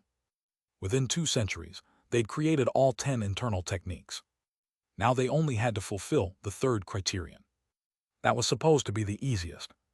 Just choose a permanent leader. That will never happen, Nick thought. The third criterion looked easiest, but was actually hardest. The Nightmen were selfish and wouldn't let anyone else have it all. Even if they elected the perfect leader, they wouldn't re-elect him 9 times. The Nightmen couldn't let go. The older ones wanted this to end, since they wanted out of the underground city, but the younger ones still had centuries ahead of them. They could afford to wait. The younger Nightmen believed they had a shot at becoming Nightwatcher, and if the elections ended, that chance vanished too. So they wouldn't let the elections end. Otherwise, they'd never get their turn. After many years, though, the Nightmen found a solution. They'd simply vote a very old person into office, re-elect them 9 times to make them permanent, and then let them die of old age, triggering new elections. They couldn't vote in a 7th realm Nightman, since he could still reach the 8th realm and live thousands more years. They needed someone already in the 8th realm. So they chose the first Nightwatcher who'd reached it. Even then, it took over 1,500 years for him to grow old enough for the plan to work. Well, that just meant they had to wait. Time passed. Nick researched more techniques. He'd already found a way to speed advancement to the 7th realm. The Nightmen found their own way to the 6th realm, simply forming a second energy bone. 1 more century passed. By now, Nick was over 2,400 years old, nearly at the limit of how long shields could survive. Looking at the world, he took note of one thing. The champion of light. He'd grown incredibly old. The current champion looked much like the old one had. He mostly sat on his throne now and let Aegis run itself. There was nothing more for him to do. He has less than a century left, Nick realized. That was when he decided to check in with the aliens again. As expected, they gave him an answer. This cycle will end in 60 years. Chapter 956. That was it. It was over. The era would end. Nick checked in with the sun every 50 years or so, which was why he'd missed the initial announcement. As expected, he thought, taking a deep breath, the champion is too old and raising a new one probably costs too much Zephyx. They'd have to make the new champion a savior. That has to be expensive. They don't want to spend that just to harvest a couple more centuries of Zephyx. The era will end before the champion dies, or shortly after. The era had gone on longer than Nick predicted, 1,000 years longer than he'd expected. The aliens really want to squeeze as much Zephyx out of Earth as possible. Nick didn't know it, but the era had dragged on so long because of the representatives of the Mother. They needed more Zephyx. The strategists had wanted to end it earlier, to rule out hidden threats like the enlightened ones had been. It's time to prepare, Nick thought. He looked at the underground city. I built this city hoping it could fight the aliens. That was never going to happen. Now I have to make sure it vanishes. When the era reset, the aliens might find the city. Nick didn't know all the sun's functions, but it might sense the city during the reset. Looking at it, he felt pressure deep inside. He didn't want to do this, but he had to. For humanity. All of it was for humanity. For several hours, Nick just looked at the city. Then he took another deep breath. A moment later, his influence washed over it. The people noticed nothing and kept living as normal. Slowly, one after another, they stopped in the street. They'd forgotten what they were doing. They looked around in confusion. These surroundings were unfamiliar. Wait, where were they? What? Slowly, the confusion faded, and they just stared mindlessly into space. Nick had erased all memory of their lives. Only their instincts remained. Then he deleted those too. Everyone in the underground city collapsed. Brain dead. The few young mortals stopped breathing and silently asphyxiated. The older ones survived a while longer, since their Zephyx worked automatically. The underground city fell deathly silent. Nick had killed everyone in it. It felt horrible. The underground city was essentially his child. The world he'd created. And now he destroyed it. For humanity, Nick thought, closing his eyes. He used his telekinesis to crush every corpse into powder. It was over. Everyone was dead. Nick took a long while to recover. Eventually, he walked to the archive and deleted everything in it. Then he accessed every machine in the city and wiped their functions, before carefully destroying each one. Once all the information was gone, he built a storage container for the city's Zephyx and buried it deep underground. Finally, he crushed the entire city into a tiny ball with his telekinesis. He stopped in front of the ball and summoned a star energy generator. A single drop of star energy turned it into a burst of white dust. Nick funneled the star energy into a pure energy generator, releasing the pure energy into the surroundings, hardening the rocks around him. Finally, he crushed all the rocks into dust and scattered it across the world. All of this had been necessary. He didn't know what would happen during the reset. What if the sun could siphon Zephyx out of materials? It would find the ball. But turning the ball straight into star energy risked upsetting the world's prefix equilibrium. So instead, he made pure energy and hidden it in random stones. That was the only way to keep it from being sensed. Looking at the empty space in front of him, his heart shook. He'd expected to see the underground city he'd built. It was no longer there. While he dealt with it, he'd been almost mechanical. Not thinking, just doing it. It's hard to believe it's gone. Nick remembered Ghosty and the first researchers. Back then, they'd just been a small underground lab. Eventually, he'd built an entire city. It had taken him almost 2 decades. He remembered Arya leading the city before Samar took over as chancellor. Ghosty, Arya, Samar, Giovanni, the researchers. They'd all worked together to free humanity. This had been their home, their base, their hope, and now it was gone. Nick looked toward the distant champion in his office. He's the last one, the last human who knows me. Everyone else is only faintly familiar with the concept of the trickster. He's the last one I actually talk to regularly. Left arm, the right arm, the technician, the knife, the wall, the politician, the old champion, the inferno. The ice storm, the new right arm, Arya, Samar, Ghosty, the tinkerer, Wintor, Julian, Trevor, Jenny, Hera, Marion, Marcus, Julius, Simon, Francium, William, Pavelka, Mundus, Ariel, Zarin, Mendez, Mindy, Cindy, Jornies, Vanessa, Librin, Vernon, Mainla, Reynold, Artem, Carl, Irwin, Clayton, Petra, Jason, Cynthia, Mender, Steve, Shirley. Nick had been in contact with all of them more than once. Not everyone had been a friend, but they were people he'd known and talked to. All of them. Every single one. Dead. Nick looked at the champion. The last one. He remembered working with him against greed, the envious researcher, pride, wrath, gluttony, sloth, and lust. They'd worked closely together. But soon, even the champion would vanish. Chapter 957. Over the next decades, Nick focused on his own abilities. During these years, he paid attention to the champion. He was growing older by the day. Surprisingly, even as a savior, his longevity hadn't increased. He could still only live to 2,500 years of age. His Zephyx regeneration could barely keep up with his passive usage. The champion was weak. Just staying conscious was work for him, and his mind no longer worked as well. The saviors talked to him more and more, knowing he'd soon leave them. Nick hadn't seen much of the old champion's life, but he'd seen the new champion's entire one. In the beginning, the new champion had been arrogant, incompetent, and insecure. Living up to the old champion's legacy had seemed almost impossible.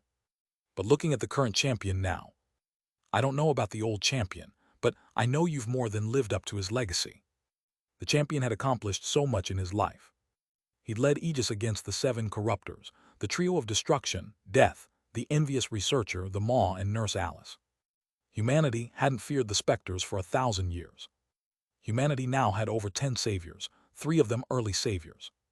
If they all banded together, there was even a chance they could damage or destroy the sun. Yet until the bitter end, the champion insisted the sun was their ally. That was why Nick had thought the aliens would end the era early. Aegis already had the power to damage the sun. The only thing holding them back was the champion. One day, he asked for quiet and peace in his office. He lay weakly on his throne, his eyes sunken. He looked out at the world with his perception. The people were happy. The old fairy tale of the champion of light had essentially come true for them. Thousands of years ago, people had believed the champion of light would free them from the Specters. And he had. That was when the champion noticed something. Over the middle of the ocean, someone familiar hovered in the air. Julian Winter. The champion looked at Nick for a bit, and Nick looked back. Eventually, the champion smiled weakly. He leaned back on his throne and closed his eyes. His Zephyx synchronizer stopped working. His consciousness faded. Nick watched the champion's life end. He had respected many people in his life, but never anyone as much as this champion. He had done an excellent job. He truly lived up to his name. Nick vanished again. A grand funeral was held the next day. The world wept. At its height, the sun suddenly brightened. People believed it was a sign of respect. Then the eyes of every savior, shield, and protector opened in horror. New knowledge appeared in their minds. Knowledge of an imperceivable being that could cause endless suffering, one that grew stronger the less people knew about it. Then the wailing began. Every powerful extractor screamed in terror and pain as the null activated its ability. Panic and terror spread across the world and wouldn't stop anytime soon. The screaming continued for days. The heroes tried their best to stop it, but they were powerless. The first protector died a week later. The last 3 months later. The first shield died a year later. The last 10 years later. The first savior died 30 years later. The last 50 years later. Within 50 years, every powerful extractor was dead, and the world fell into panic and unrest. Zephyx production for the aliens shot through the roof. The era reset had begun. This was only the first step. "Gather in this place," the sun spoke. Nick moved to the indicated spot, over the Atlantic Ocean. 5 more Specters were already there. Surprisingly, one was still a wild adversary. The other 4 were fallen. Since they'd all gathered, the sun must have called them. "Free Nurse Alice, the Shark Mother, the Salt Trident, the Eternal Hunger, and the False Hope," the sun told Nick. Nick nodded and entered Aegis's headquarters. No human could stop him. First, he opened Nurse Alice's containment unit, killing any human who reacted to the alarm. When the door opened, she looked at him. "The era is about to end," Nick said, transmitting the meeting coordinates to her. She nodded and left. Next, he opened the Shark Mother's containment unit. It flew straight to the meeting place. Nick and the Salt Trident talked for a bit. It couldn't move on its own, so he simply carried it with his telekinesis. He had to force the False Hope and the Eternal Hunger into compliance, since neither had any intelligence. Eventually, Nick flew back to the meeting place with the 3 Specters in tow. Nurse Alice and the Shark Mother were already there. 11 Specters in all. "Do we need anyone else?" Nick asked the sun. "No, this is everyone," the sun said. The 11 waited patiently as a beam of light descended from the sun, surrounding them. These 11 would be the only ones to survive the era. Everyone outside this place would die, aside from the Null and the Nightmare. Including those 2 in the sun, there were 5 Eternals, 5 adversaries, and 4 Fallen. The 4 Fallen would be humanity's biggest direct enemy next era. They would cause the most suffering and chaos.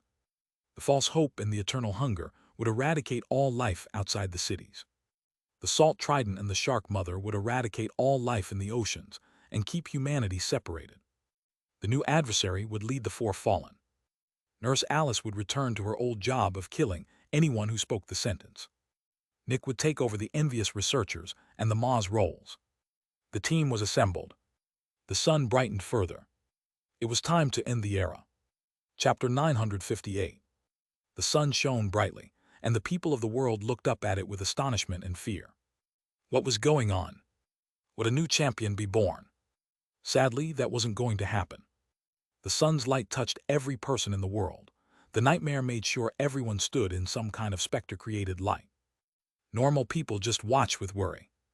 The extractors weren't so lucky. Heroes all over the world began to change. First, their skin turned ashen. Then the pain started. Incredible pain. They screamed as their bodies felt like they were burning from the inside. Blisters rose across their bodies and burst just as fast. Some of the more knowledgeable ones realized what was happening. An intense allergic reaction, something only mortals were supposed to worry about. Their bodies were fighting the intruder, their own Zephyx. But they were made of Zephyx. It was as if their bodies had become allergic to their own blood and water. Their Zephyx kept them from dying, which only prolonged the agony. A war raged inside them, Zephyx against Zephyx. Moments later, the veterans, experts, and specialists suffered the same fate. Nearly every extractor collapsed, writhing in pain. An agonizing slow death. Nick watched the entire world suffer. Then the sun's light changed. For a few seconds, nothing happened. Then the first buildings collapsed. Nick watched Zephyx tear itself out of building materials all over the world. Megastructures collapsed, burying thousands under their weight. Steel corroded. Iron broke. People fled the cities to escape the collapsing structure. Containment units shattered, releasing every Specter they held. People hadn't feared Specters for over 1,000 years. Now they feared them more than ever.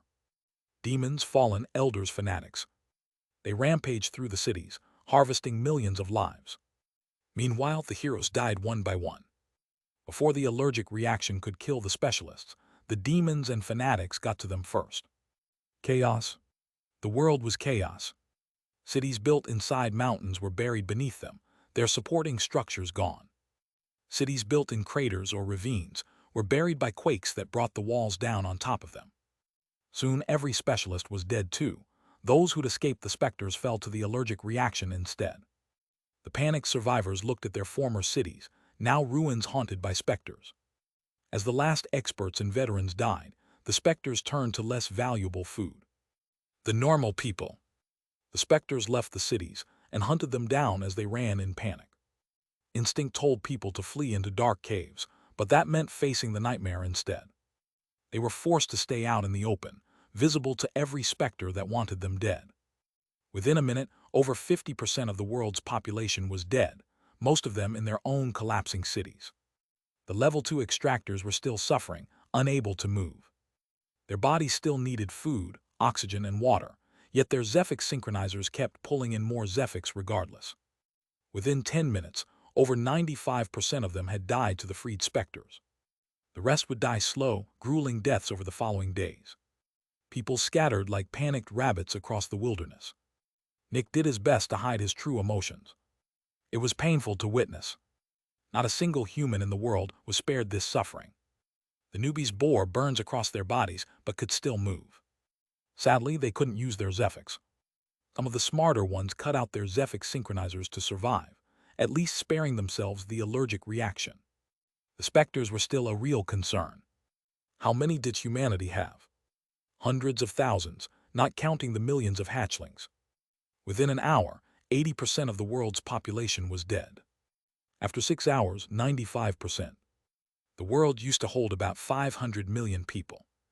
Now fewer than 25 million remained. And it still wasn't over. Without Extractors to fight them, the Specters wouldn't stop. Death, war, and pestilence had also been freed. The moment death was freed, it eradicated all life from the Great Triangle. Its black cloak stretched across the continent, consuming every bit of life. Once the Great Triangle was a wasteland, it reached for the long continent. But then death suddenly vanished. Its black cloak turned to dust and scattered across the world. The sun had destroyed it. It was killing too many humans. The other adversaries kept themselves in check and caused comparatively little destruction. 3 days passed. 99.9% of the population had been eradicated. The Great Triangle, the southern continent, the desolate continent, and the war continent were completely cleansed of life. The long continent had fewer than 100,000 people left. The grand continent, about 300,000. The people were starving. There was no food anywhere, and Specters still roamed the wilderness. Finally, the sun's light changed again. Nick felt a pulse travel through the world. A gigantic cloud of black dust rose from the ground. Every Specter outside the isolated space the sun had made for its servants was dead. Well, not every Specter. The pure ones survived, isolated by the enlightened ones long ago. The nightmare and the null survived too, naturally. But that was all. Every other Specter, down to the last hatchling, had been turned into Zephyx and harvested by the sun. For the next few days, humanity would keep fearing the outside world. They didn't know there were no more Specters left. For years, they would live in fear and isolation. The few who found food would survive and slowly gather together. The era had been reset. Chapter 959. It was over. The strongest surviving Extractors were early newbies, still suffering the allergic reaction. Those reactions would never fully vanish. Every human alive had been cursed by them. Even those who managed to contain another Specter and become Extractors again would find their health declining. The reaction would need about 3 generations to fade. Nick looked at the Grand Continent and the Long Continent, the only two with life left. A few edible wild plants survived, and regular rainfall kept people from dehydrating. He looked at the eternal hunger and the false hope. But for how long? If those two adversaries went active, even those last bits of life would vanish. The cycle has ended, the sun transmitted to Nick. It didn't want its secrets exposed to the other Specters, which was why it spoke only to him. You are now our second in command. We expect you to turn this planet into an efficient Zephyx generator. Of course, Nick answered. Please tell me your criteria. How long before Extractors should reappear? When should the eternal hunger and the false hope become active again? What about the information stored in the remaining barriers? Over the next few minutes, the sun told him what it wanted. The era was supposed to last around 10,000 years, with Extractors at hero level or higher for 5,000 of them. After receiving his directives, Nick asked the sun for one last thing, and it obliged. Look at the trickster, the sun transmitted to the Specters around him. They all looked at Nick. He is my second in command. Follow his orders as if they were mine, the sun said. Nurse Alice barely remembered Nick, having deleted her own memories of him, so she was a little surprised this new Specter now outranked her. But she didn't protest. She knew her place, and she knew to do whatever the sun wanted. All the Specters gave affirmative replies. The sun's light vanished, and the barrier around them vanished with it. They could rejoin the world. I have orders, Nick said immediately. The false hope instantly created 10 fake forests around the world. Seeing that, the eternal hunger began spawning countless black slimes. Boom! Both were annihilated instantly by beams of light Nick created. The next moment, his telekinesis crushed the two Specters down to their bare Specter cores. I said I have orders, Nick transmitted. Neither Specter was intelligent, so force was the only way to make them listen. I have full control over this planet in the sun's absence, and I don't need both of you. Both of you destroy life, I only need one. The next one who acts without my explicit order dies. Both gave a positive reply. They didn't understand everything he'd said, but they understood they weren't allowed to act without orders. Nick released his telekinesis, and the two Specters recovered. This time they did nothing. They waited. Then he turned to Nurse Alice. Do the same as always. Act exactly as you did last era, he ordered. Okay, she said and vanished.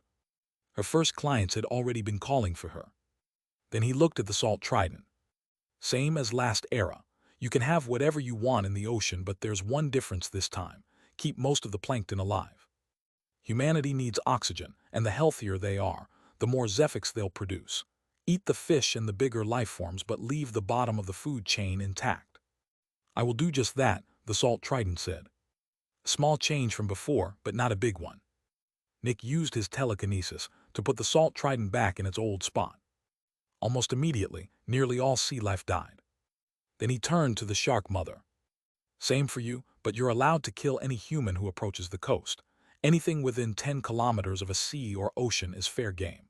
Leave anyone who retreats past that line alone. She said she understood and dove into the ocean. Several hundred powerful sharks appeared instantly.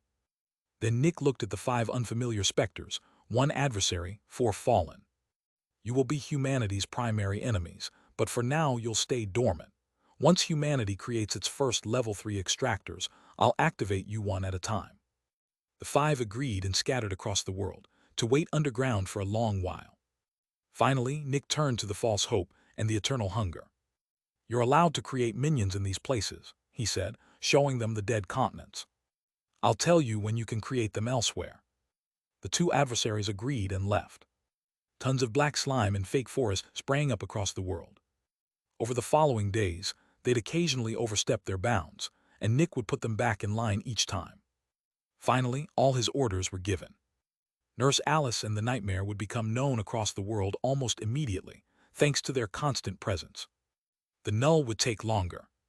And Nick, he would remain unknown for a long time. Chapter 960. This should make the era a bit easier on humans. With more oxygen and surviving wildlife, they'll recover faster and create the first Extractors sooner. With time, the eternal hunger and the false hope will be slowly reintroduced, and the wildlife will die off again, but by then humanity should have enough seeds to grow food in the cities. Nick wanted to minimize humanity's suffering as much as he could, but they still had to suffer. He didn't enjoy this, but it had to be done. After giving his orders, Nick handled his own work. He inspected every remaining barrier in the world and destroyed almost all of them. It was important that humanity's technological progress not move too fast. He left scraps of knowledge in dangerous places. Some explorers had to be rewarded to encourage others to grow stronger. Nick decided on a high-risk, high-reward approach. He also buried Zephyx crystals in scattered locations to encourage exploration. Finding a crystal will make someone rich, which will draw others out to search for wealth too. He also crippled most of the machines, unusable, but repairable with enough research. Anything related to star energy or pure energy, though, he expunged entirely. Humanity wasn't allowed near any of that. With his own tasks done, Nick looked out at the world. The survivors still remembered the era and would tell their children stories of it. Over the centuries, those stories would fade into legend. Eventually, the fifth era would join the four before it. Its secrets would only surface again through archaeologists and researchers. Most of the knowledge was already lost. Survivors remembered their lost technology but couldn't reproduce it. The most advanced things they could make were spears, the occasional sword. Maybe a gun for the lucky few. That would be it. Finally, Nick looked at Crimson City, his birthplace. The megastructure had collapsed, its rusted metal scattered across the ruins below. It would take years to clear the debris and uncover what lay beneath. Parts of the outer city had survived, forming another layer of ruins on top. Nick took a deep breath. A new era had begun. A new dawn. This will be the last era, he thought. I now have thousands of years to prepare. First, I need a new underground city. But Zephyx production is incredibly low right now, and if I suddenly start converting too much prefix into Zephyx, the aliens might get suspicious. I need Zephyx from a safe source. He focused on the null, still trying to kill him. It's a bit risky, but it should work. Nick turned into the null and summoned a portal. An instant later, he stood in front of the null's biological prison. As expected, he saw several sensors. But with full control over his energy and Zephyx, he registered no disturbance at all. He was inside the Earth's core now, in a fortified room packed with biological machines. His perception stretched across the room, but no further. The aliens were remarkably good at isolating perception. Still, he only had to follow the flow of prefix. He slipped through one of the tiny holes in the walls, past the 4 Specter traps with ease. On the other side, he found himself somewhere familiar. The Nightmare's domain. With the Fiend of Darkness dead, Nick could no longer reach this place the usual way. Luckily, he'd bypassed the Earth's core defenses entirely by teleporting straight to the null. Inside the Nightmare's domain, he saw something unusual, though not unexpected. One wall had parted into a wide hallway. Several kinds of aliens moved back and forth between the 2 connected rooms. As expected, they're harvesting the Nightmare's accumulated Zephyx, Nick thought. He saw plenty of tentacled aliens, but new ones too. Bipedal aliens with claws. Floating eyes. Then his gaze landed on one in particular, and his mind went wild. A mantis-like alien, many legs, long body, armored and powerful chitin. His instinct screamed one thing. This was the most powerful being he'd ever seen. The danger radiating off it was unreasonable. Nick felt it could kill him as easily as a Specter killing a baby. There was only one reason: something that powerful hadn't sensed him yet. Environment. This place was filled with prefix, not star energy. An eagle's incredible eyesight is useless in murky brown water, while a catfish would sense it easily. The alien warrior stood surrounded by prefix. Trash to it. Useless, disgusting trash. Not a fitting environment for something like it. But Nick thrived in this trash. He focused on the weaker aliens and found he could read their minds.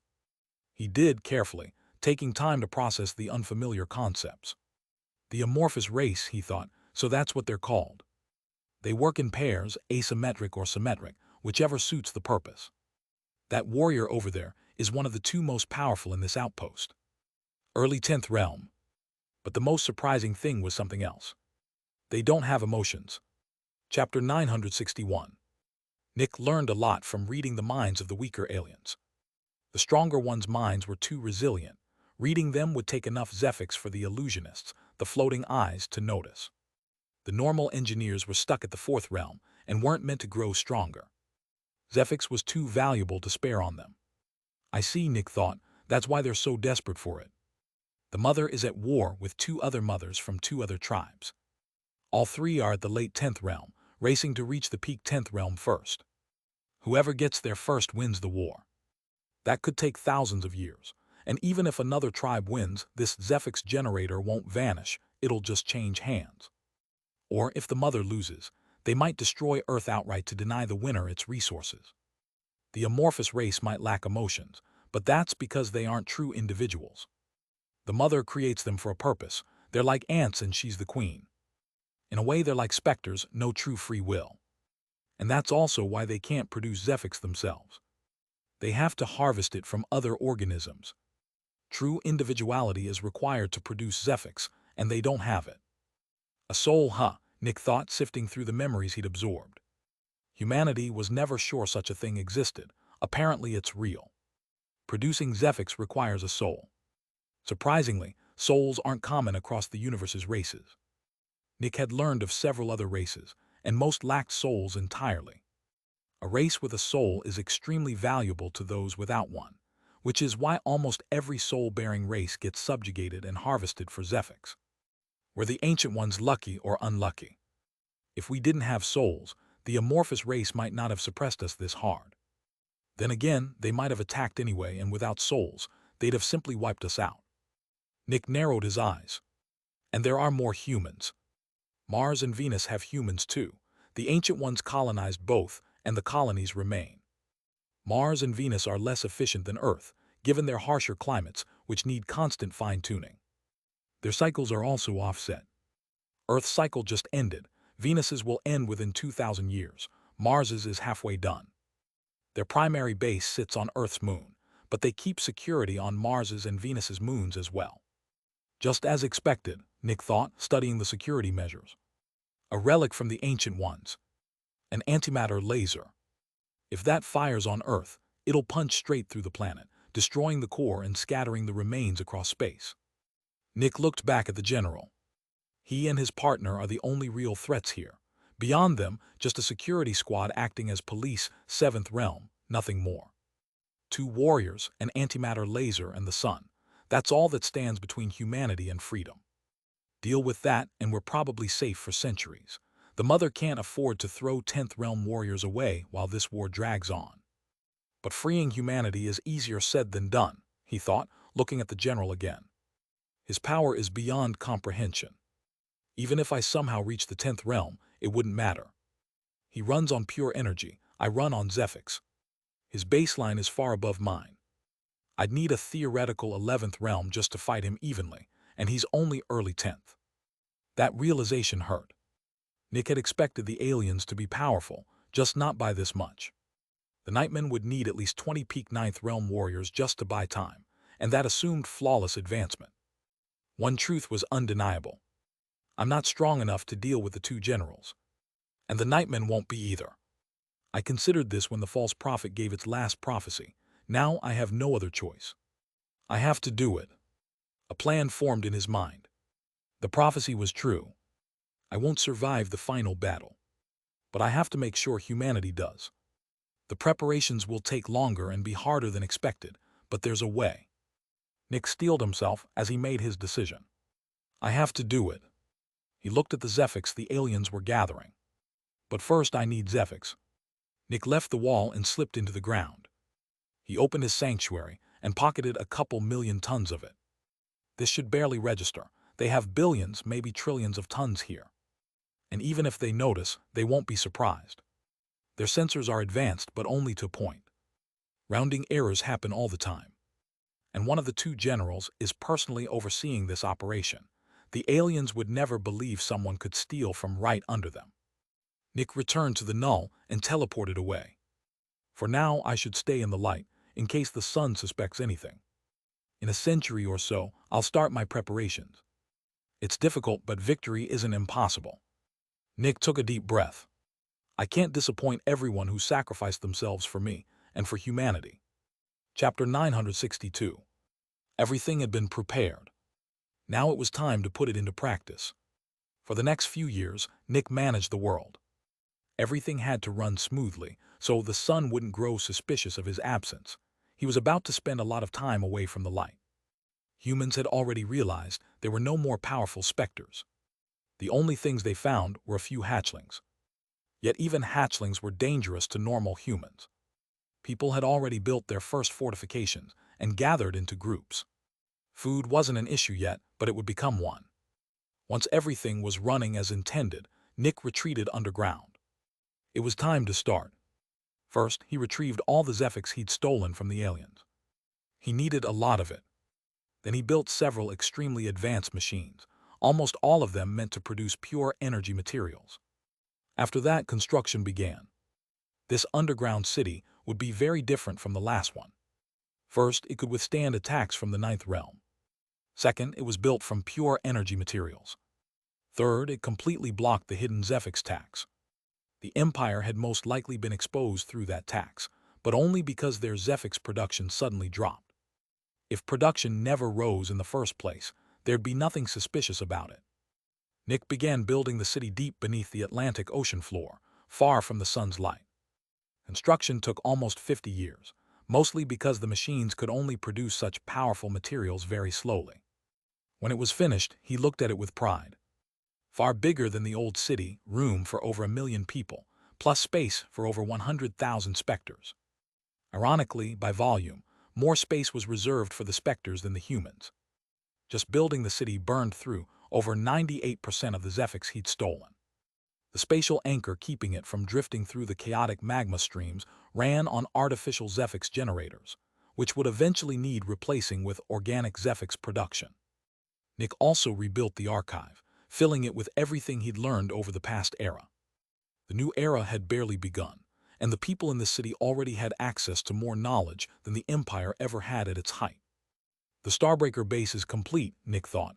Now for the next step. He'd learned a lot about running an underground civilization last time, and this time there'd be no experimenting. This wasn't a trial run. This was the real one, and he couldn't afford mistakes. Time for the next step of the plan. I'm not the biggest fan of it, but it has to be done. It's crucial for humanity's survival. Nick's perception stretched across the world. The first cities had already formed, but they were a far cry from the old ones, crude, small. He analyzed the genes of nearly every living human. Eventually, he found 2 people with perfectly compatible genes. He transported both to the safest city in the world and altered their memories. Free will, Nick thought, watching the 2 fall in love. We do what we want and call that free will. You 2 have perfectly compatible personalities and genes. You'll never argue. Being together will fill both your lives with happiness, even in this dark world. You're together because I brought you together. But does that matter to you? You want to be together anyway.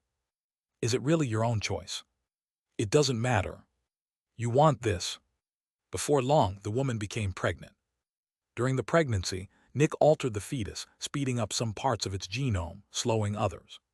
The genes were perfectly compatible, but this wouldn't be a natural child. He'd only used the couple as a baseline. The fetus no longer resembled either parent. It had already begun to resemble Nick. He could have created it himself with his new life creation ability, but then it wouldn't have a soul. The fetus needed a soul to become an actual human. Inside the womb, it developed things no other human had. Its biology grew close to the Nightman's, with a few key differences. For one, it carried no Specter DNA. That came with a problem, though. The Nightmen carried fragments of the old Emperor's DNA precisely, so they wouldn't be vulnerable to the nightmare. Without it, entering darkness would mean falling under its influence, and since humanity's resistance had to hide in the dark, that vulnerability would be fatal. That was why the Nightmen needed the Emperor's DNA. But all of this hinged on one thing. Eventually, the mother's due date arrived. She'd been anxious for weeks already. Other mothers described feeling their babies move inside them. Hers never had. Not once. She'd expected a miscarriage for weeks, but it never came. Just as she was about to give birth, everything changed. She was asleep in her husband's arms.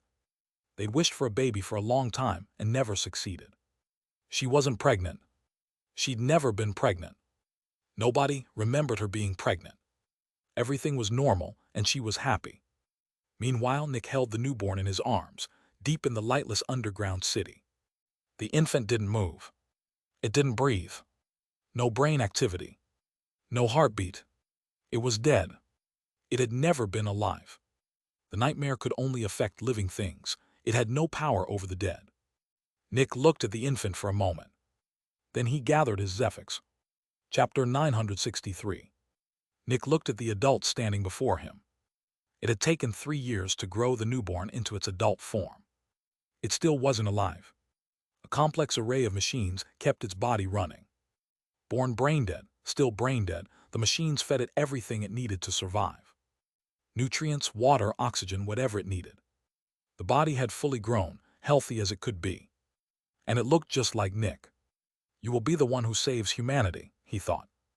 Nick descended below the floor of the Great Hall, where the grown body stood and built more machines. There were already star energy and pure energy generators down here. He added more and stronger ones. Right now, the human soul and body were disconnected. It had a soul. It had a body. But the soul was in stasis.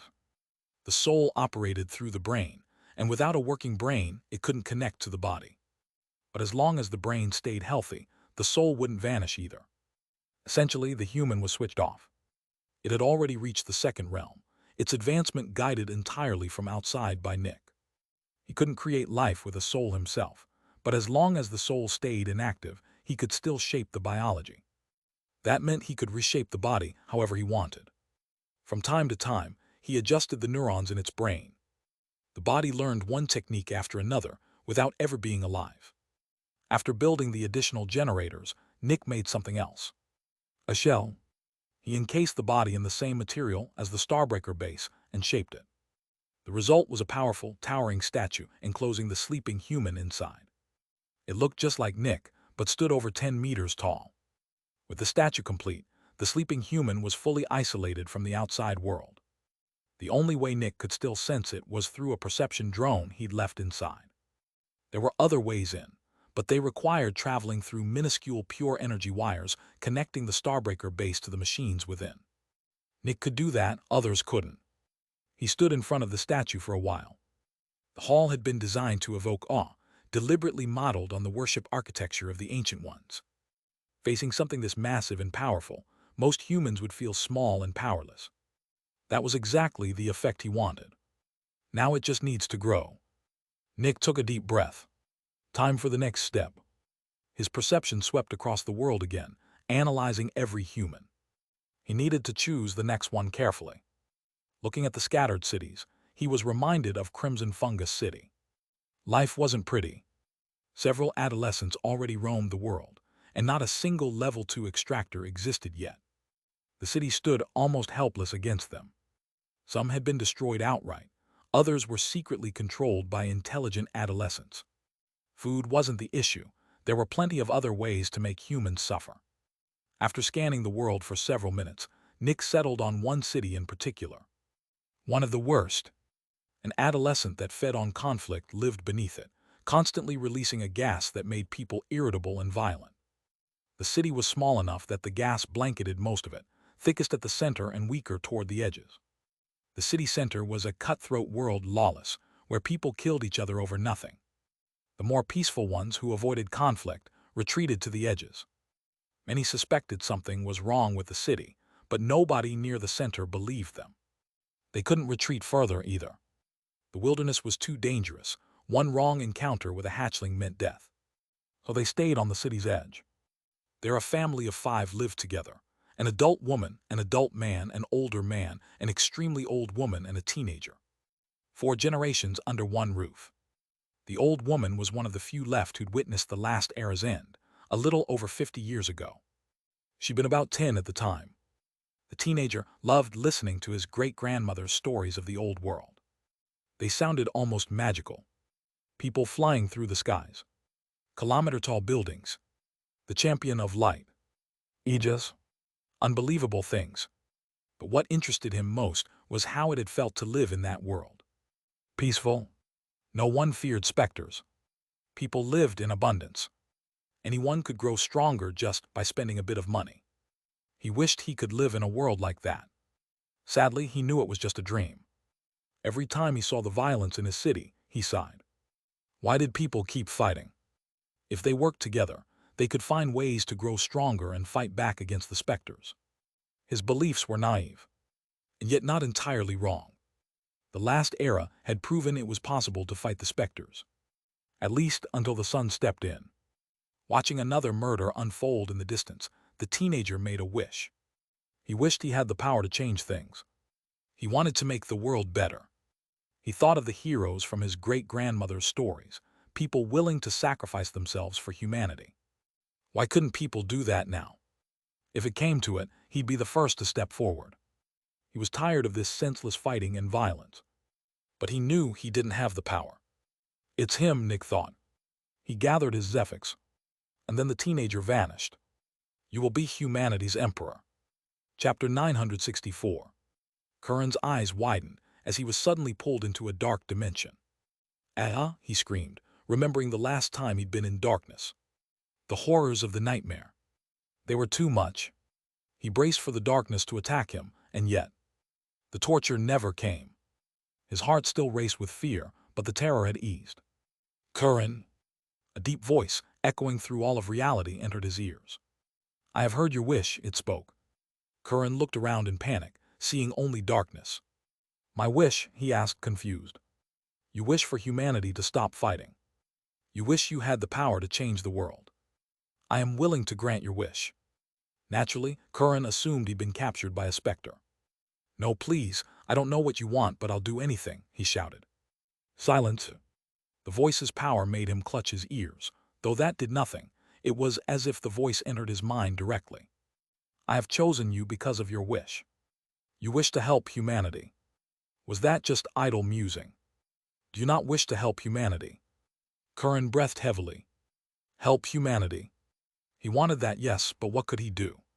He was just a random teenager. "Yes, you're powerless right now," the voice said, and Curran's eyes widened. Could it read his thoughts? "But I can grant you power. The power to change the world. The power to free humanity." His mind reeled. The power to change humanity. He wanted that desperately, but could he trust this voice? Obviously not.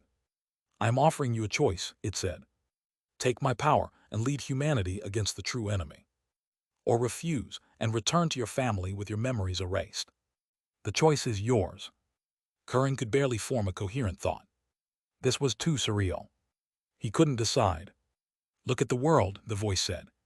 The dark world around him vanished. He found himself in the sky, looking down. He saw his city and its chaos.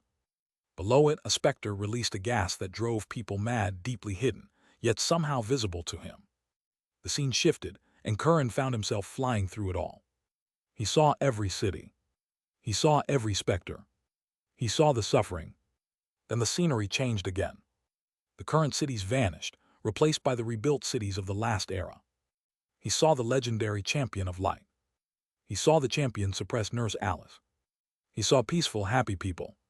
Finally, the scene shifted one last time, the sun brightening above a handful of Specters. Curran saw the end of the era. Unending suffering. Too horrifying to witness. Everything turned dark again. This was the last era. This was the world your great-grandmother lived in.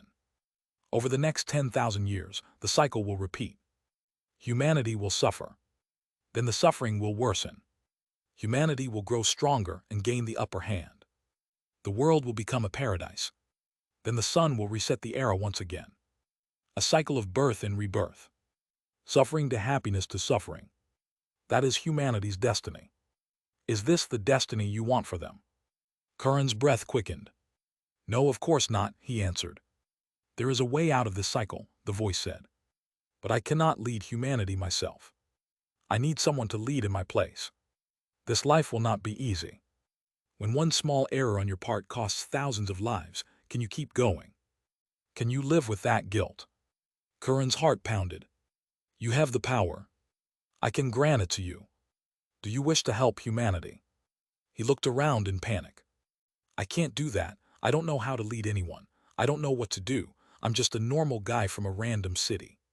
"Silence," the voice thundered. "I have chosen you. I can see the thoughts of every human in the world. I can see every secret in their bodies and minds. I can destroy the skies, the seas, and the ground if I so choose. I have lived for thousands of years and seen billions of people. Do you believe you choose better than I would? Curran went pale with terror. No, of course not, he shouted. I have chosen you, the voice said. I looked at every human in the world, and I chose you. You are the most qualified person for this. Curran stared at the ground, horrified. How could he argue with that? And yet he still couldn't see it. What made him special? You lack belief in yourself, the voice said. Curran nodded. Do you believe in my power? It asked. I do, he answered. Do you believe in my wisdom? I do. Then why do you lack belief in yourself? I believe in you.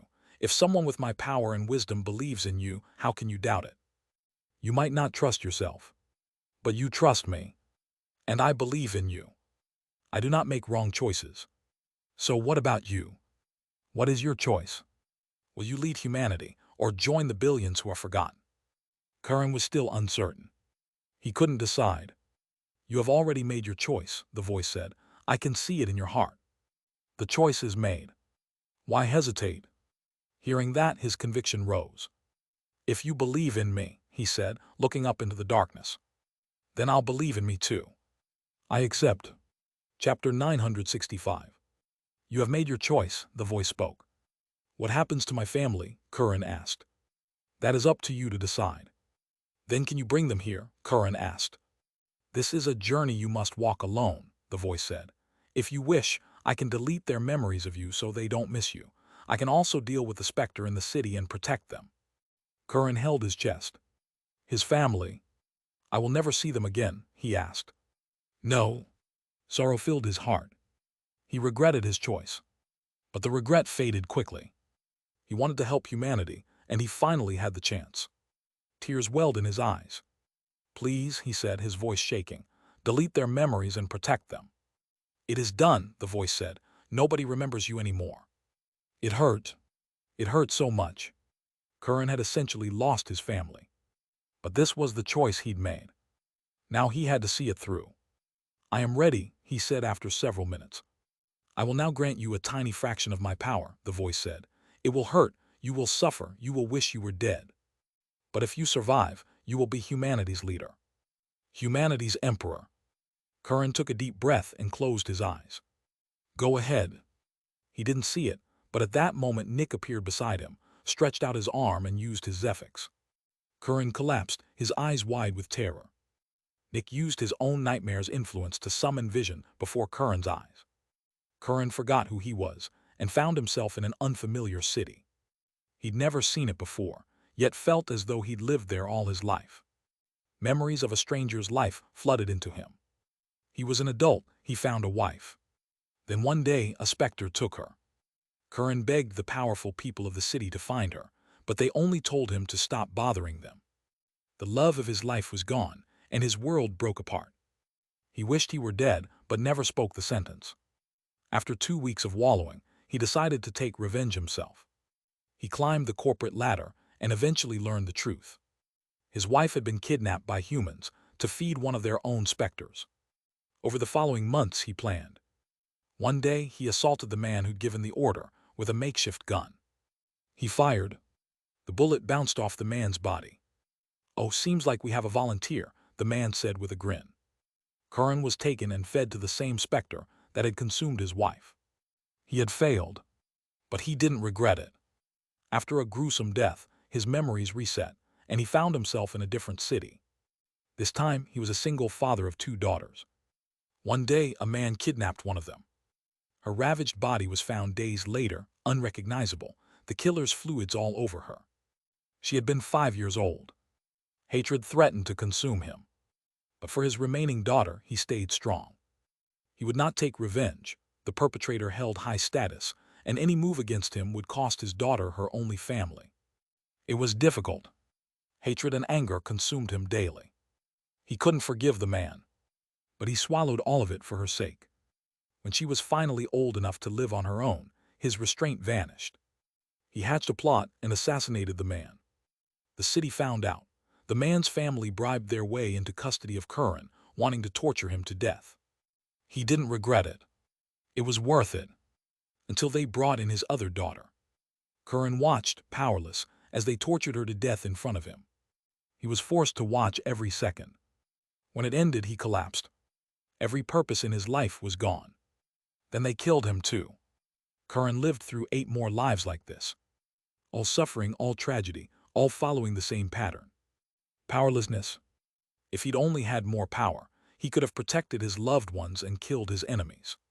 He needed power. He needed it more than anything. Then came the final life. In this one, he wasn't helpless. He was the most powerful person alive. Curran devoted his life to growing stronger, barely sparing time for his family. Eventually, he came home. He wished he hadn't. His wife had died of old age. His children were strangers who didn't recognize him. And he didn't recognize them. Every bond, every trace of love was gone. It left him hollow, but he kept growing stronger anyway. A long time passed, and Curran became unmatched. Yet looking out at the world he controlled, he felt nothing but emptiness. He'd achieved his goal. He was powerful. For what? He had no answer. Just isolation, emptiness, purposelessness, loneliness, nothing left to live for. He spent years doing nothing, just sitting there. He couldn't connect with anyone. He couldn't love anyone. His life was empty. "I wish I were dead," he said. But Nurse Alice never came. He'd already killed her. Curran knew that. It was just a passing thought. He wouldn't die of old age, and he lacked the will to end it himself. So he stayed there, trapped in an eternity of emptiness. He wanted to cry but couldn't. He'd forgotten how. He'd forgotten how to feel anything at all. What's the point of all this power if I have no one to share it with? He mused, feeling nothing but emptiness. And then he woke up. Chapter 966. Curran woke up. He barely remembered anything from the 11 lives he'd lived. Yet he still felt all the emotions, and the key aspects of those lives remained. He wasn't sure who he was anymore. For a long time he just sat on the floor, staring at the dark tiles below. He thought about the lives he'd lived. Who was he? More and more of the details faded. His real memories grew sharper. His real family. His wish. His purpose. After an unknown stretch of time, he looked up. For the first time, he could actually see where he was. A grand hall, and in its middle stood an imposing statue. "You have survived," the voice spoke. This time, Curran could feel that the statue itself was speaking. He didn't answer. "Everyone has a purpose," the statue said. "Everyone has desires and wishes. Survival, love, companionship, revenge, food, luxury, money, hatred, happiness, rage. This is what a human life is. You strive for a goal. Yet without power, that goal becomes unreachable. An exercise in futility. But power without purpose leads only to tragedy. A powerful businessman who focuses only on amassing riches for his family will find his family estranged from him. The love of his life stayed for him, not for his money. In trying to provide for them, he gained power but lost his purpose. Power and purpose. As humanity's emperor, you need both. You are still young. Your choices are not yet made. Your past does not dictate your future. Your present does. What will you choose?" Silence. Curran looked at the statue, then stood. He remembered his family. The city he was born in. The constant conflicts. The suffering the Specters inflicted on humanity. "I want to help humanity," he finally said. "I want to make sure no human ever has to suffer again. And I am willing to give my life for that." He knelt before the statue. "Thank you for teaching me." The statue remained silent for a while. "I am the Dustbringer," it spoke. Curran's heart shook. "I am the sun's enemy. My purpose is not to help humanity. My purpose is to kill the sun. That is why I need you. Your purpose is to help humanity. You will lead humanity into freedom. I will just be the weapon you use to reach that goal. You have inherited part of my power. Learn about your new powers. Learn about the world you now inhabit. Power needs purpose, but without wisdom, power won't get you there. You must learn. Over the coming years, I will summon more people. I will only speak to you. It is your duty to lead humanity. Everything will be up to you. The next moment, Curran felt the presence vanish. The statue remained, but it felt lifeless now. Just a statue. I will not disappoint you, Curran said. Nick watched him. Humanity's emperor has been born, but he's still young and inexperienced, he thought. I need to prepare the right trials. He must go through real adversity. Over the following days, Nick watched Curran search the empty underground city. An unfamiliar world. Lonely, endless, cold steel. Eventually, he found the water condensers and quenched his thirst. He found the individual farms growing food. But mostly, he found closed doors with no way to open them. Over those days, Curran grew familiar with his new powers. The ability Nick had granted him. The power of darkness. The darker the surroundings, the more powerful he became. In a world without light, his power was multiplied fivefold. Nick was similar to the Null, but also similar to the Nightmare, and this new mix of abilities was the result. Curran's power wasn't based on perception, but on his surroundings. In this lightless world, his power always sat at its maximum. As long as he kept training and learning, a baseline this powerful meant he'd never lose to another human in a fight. Curran spent his days exploring, learning, training. He found many weapons, but couldn't lift any of them. He needed his own, and for that, he needed to learn how to make one. Scattered through the city were pieces of knowledge that taught the basics. He absorbed it all. He also learned what he needed to open the first set of doors, an electrical device that transmitted a code. Many other doors and chests needed electricity too, and once powered, they'd ask questions from any field of study. The answers were all in a great library he hadn't found yet. Curran studied diligently for months and finally built his first weapon, a long metal rod, lightly treated with Zephyx. Just in time, the next day, he learned he wasn't alone. There were Specters here. Hatchlings of different strengths. Facing his first real fight, Curran was terrified. That was normal. Everyone was terrified the first time they faced a Specter. With difficulty, he managed to suppress it. The weakest containment units only needed a code, and he'd already found it.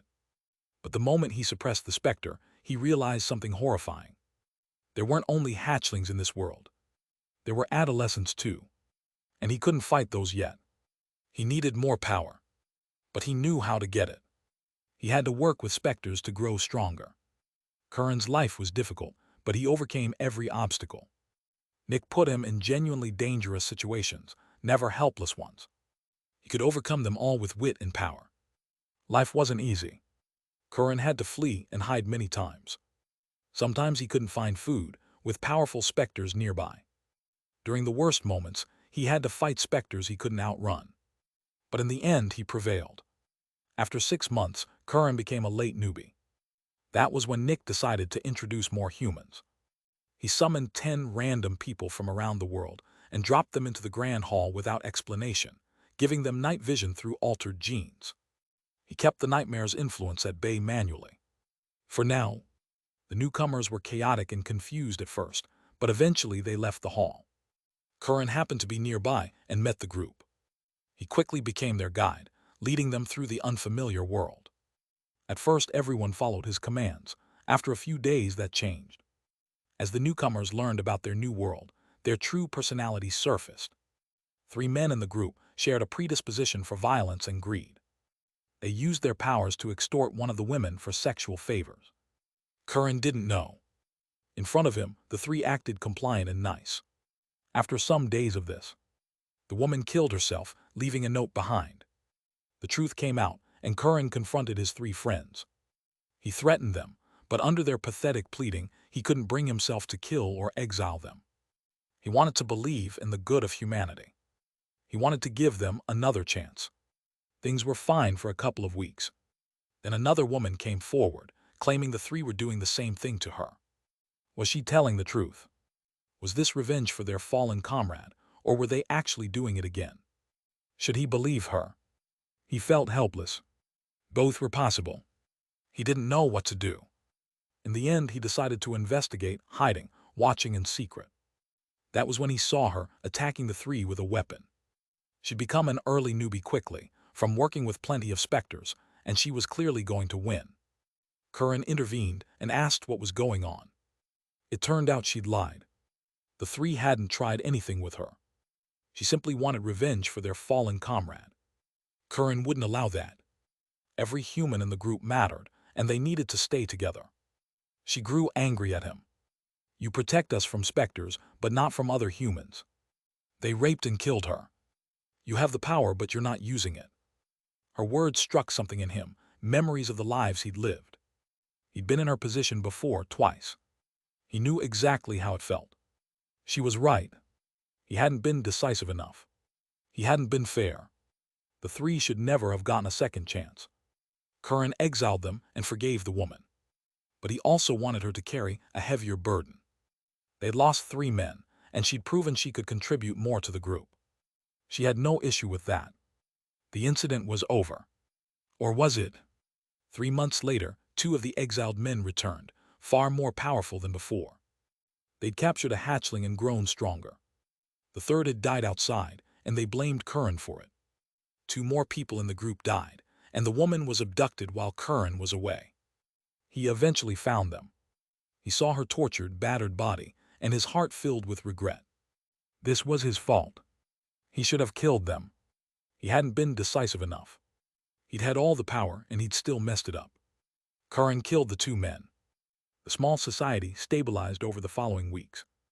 Under his leadership, the group grew relatively coherent and harmonious. That was when 30 more people were introduced. With a group this large, Curran couldn't establish his authority immediately. Some joined the established group, many formed their own. Eventually, another incident occurred. A member of one group stole from a member of Curran's. He confronted the other group, and they promised to investigate. Nothing came of it. Time passed and more incidents followed. Someone in Curran's group killed a member of another, claiming self-defense. These situations were hard to resolve. In the end, Curran refused to hand the person over, but set a rule. No one in his group could kill anyone from another. If attacked, they were to flee and report to him. They could disable and neutralize a threat, but not kill. Things grew more unstable, inside and outside his group. More powerful Specters appeared. More conflicts erupted. One group was nearly wiped out by an adolescent, and its survivors joined another. They didn't believe in Curran. To them, he was a pushover, a weak leader. Yet the group they fled to also fell to a Specter. In the end, the remaining refugees were forced into Curran's group, with no hope left. When the same Specter attacked, they thought it was over. But it was promptly suppressed by a team of 3. Curran hadn't even been involved. The refugees assumed his group had gotten lucky. It hadn't. They lived in a relatively open space in the underground city and faced the most Specters of anyone. But they were strong. They'd already withstood several attacks. Eventually, the refugees understood. Curran wasn't a pushover. He wasn't weak. They'd mistaken his restraint with the other groups for weakness. It wasn't. He simply hadn't focused on them at all. He'd spent his time training his own people, making them stronger. While the other groups competed and warred over resources, Curran had focused solely on using what they had to counter the Specters. Humans weren't his enemy. The Specters were. The humans weren't a threat. The Specters were. As long as he and his group kept surviving, they'd grow stronger. The other groups didn't matter. Only his group mattered to him. Eventually, his group was the only one left. Chapter 967. Years passed. More people were introduced. More conflicts happened. But against the rising horde of Specters, only Curran's group remained stalwart. He never forced anyone to follow him. He never fought for resources. Yet eventually, everyone ended up in his group, one way or another. Things were going well. Then the hallucinations began. The nightmare's influence was returning slowly. Weak at first, but growing stronger. The pressure kept ramping up. Eventually, the group found a sanctuary with light, the only lit area anywhere. The normal humans moved there, and Curran found himself the sole provider for over 100 people. He needed a solution, and eventually found one. A powerful adolescent in the underground city could grant immunity to the nightmare's influence. Nick had created it naturally. If his people could work with it, they could travel through the darkness. It was difficult, but Curran managed to suppress it. The Extractors began working with the adolescent. The first level 2 Extractors appeared. More years passed. Over 5,000 people now lived in Curran's group, and the first babies were born. The normal people had to stay in the light. The extractors had to cross the darkness. But the light brought new problems. Any advanced machine brought into the lit area was destroyed instantly by an unknown force. Anyone who shared secrets from the dark while in the light mysteriously died. All Nick's doing, of course. New rules emerged. Those who wanted a normal life could stay in the light. Those who wanted to contribute had to cross the darkness and keep everything secret. 10 years after arriving, Curran became the city's first veteran. Nick kept ramping up the pressure, creating adult Specters through various means. It was a constant fight for survival. Almost every machine needed Zephyx to run, and Zephyx grew more important by the year. To Nick, 10 years was nothing. To these people, it might as well have been an eternity. Another 20 years passed. Over 10,000 people now lived in the city. That was when Nick stopped sending new arrivals. There was enough genetic diversity to avoid inbreeding. People settled into different roles. Some uncovered engineering secrets. Some trained others. Some produced Zephyx. Some became merchants. The lit area was too small and growing overcrowded, forcing many extractors to build their own society in the dark. But they weren't cut off from the light.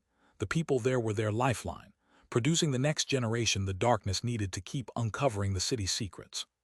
Another 30 years passed. The first people who'd never advanced had already died of old age. The outside world was slowly being forgotten. This was their world now. Curran had become an expert, with many faithful veterans behind him. More secrets kept surfacing. Nick watched the city grow, but he also watched the outside world. There, the first Level 2 extractors had appeared. Technically, a few could have become veterans already, but there was a problem. Nobody outside knew how. They didn't know about Zephyx. Anyone who tried to advance normally would starve from the sudden spike in energy demand. Another 20 years passed. Several experts now lived in the underground city, and a few veterans had appeared outside. "You can start now," Nick transmitted to 2 individuals. A dark day, but a necessary one. Forests sprang up all over the world. Black blobs appeared alongside them. The eternal hunger and the false hope had been given permission to act.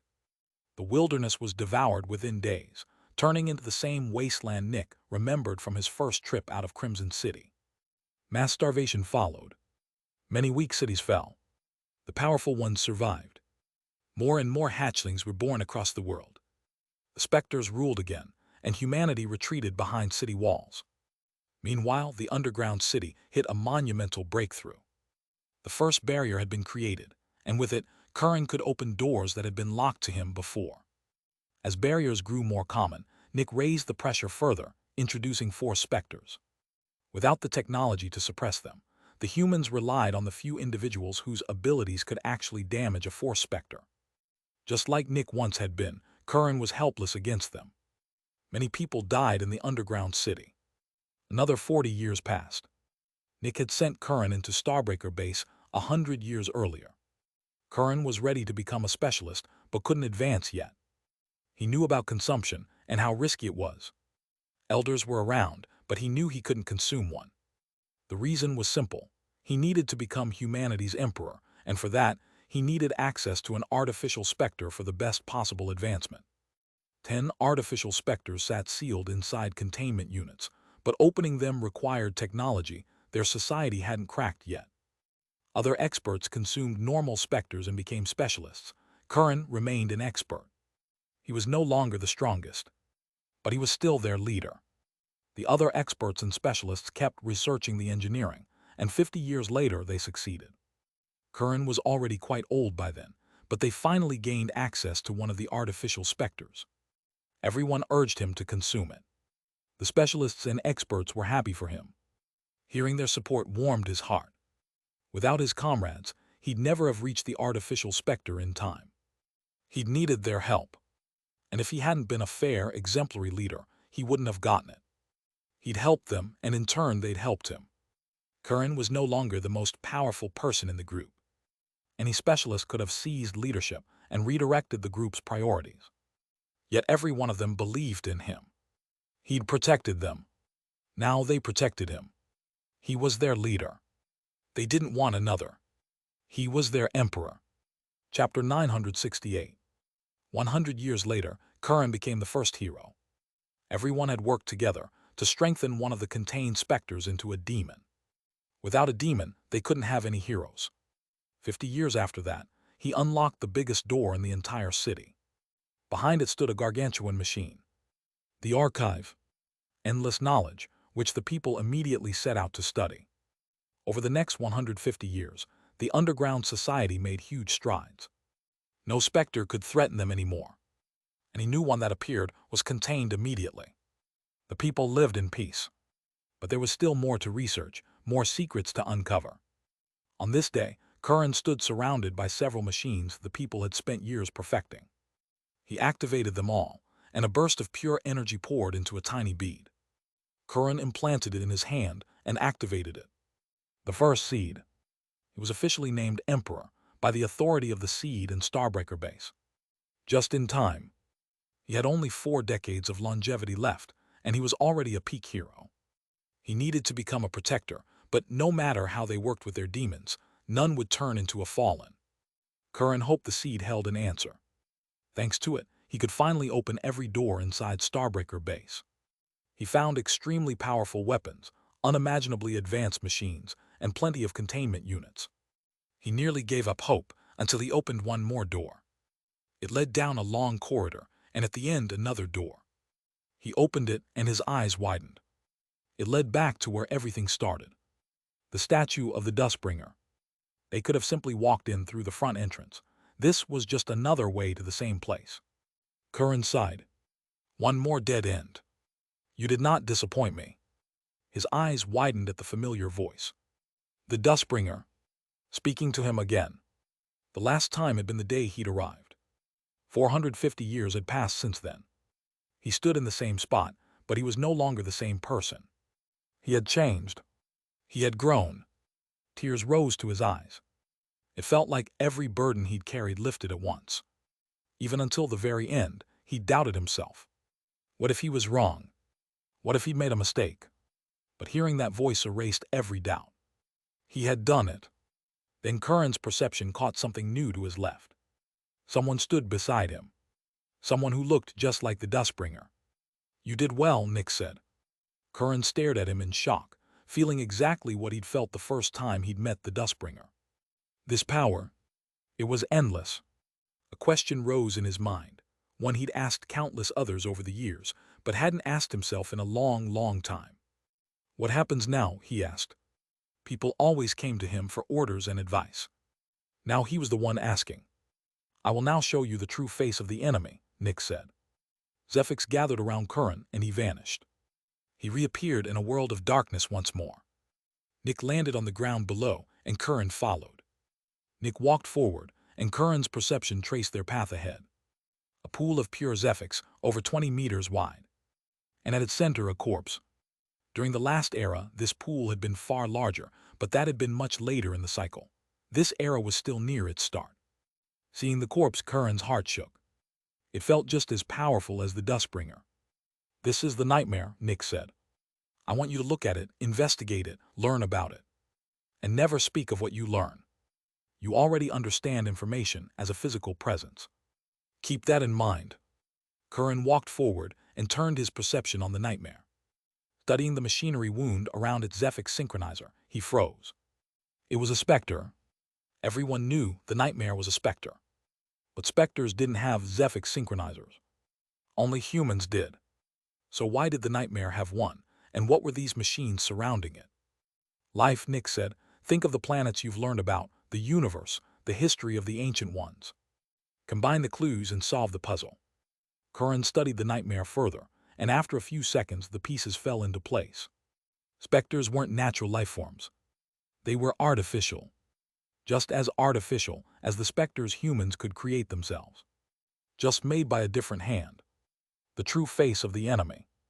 Now he understood. The Specters were only a tool. Someone had built them for a purpose. Which meant the sun wasn't the true enemy either. It was a tool too. Nick could see the understanding dawn on him. 3 obstacles, he said. The sun, 2 powerful warriors, an antimatter laser. We need to deal with all three. Darkness clouded Curran's mind. The power arrayed against them left him feeling hopeless. The sun is the easiest to overcome, Nick continued. I'll handle the antimatter laser.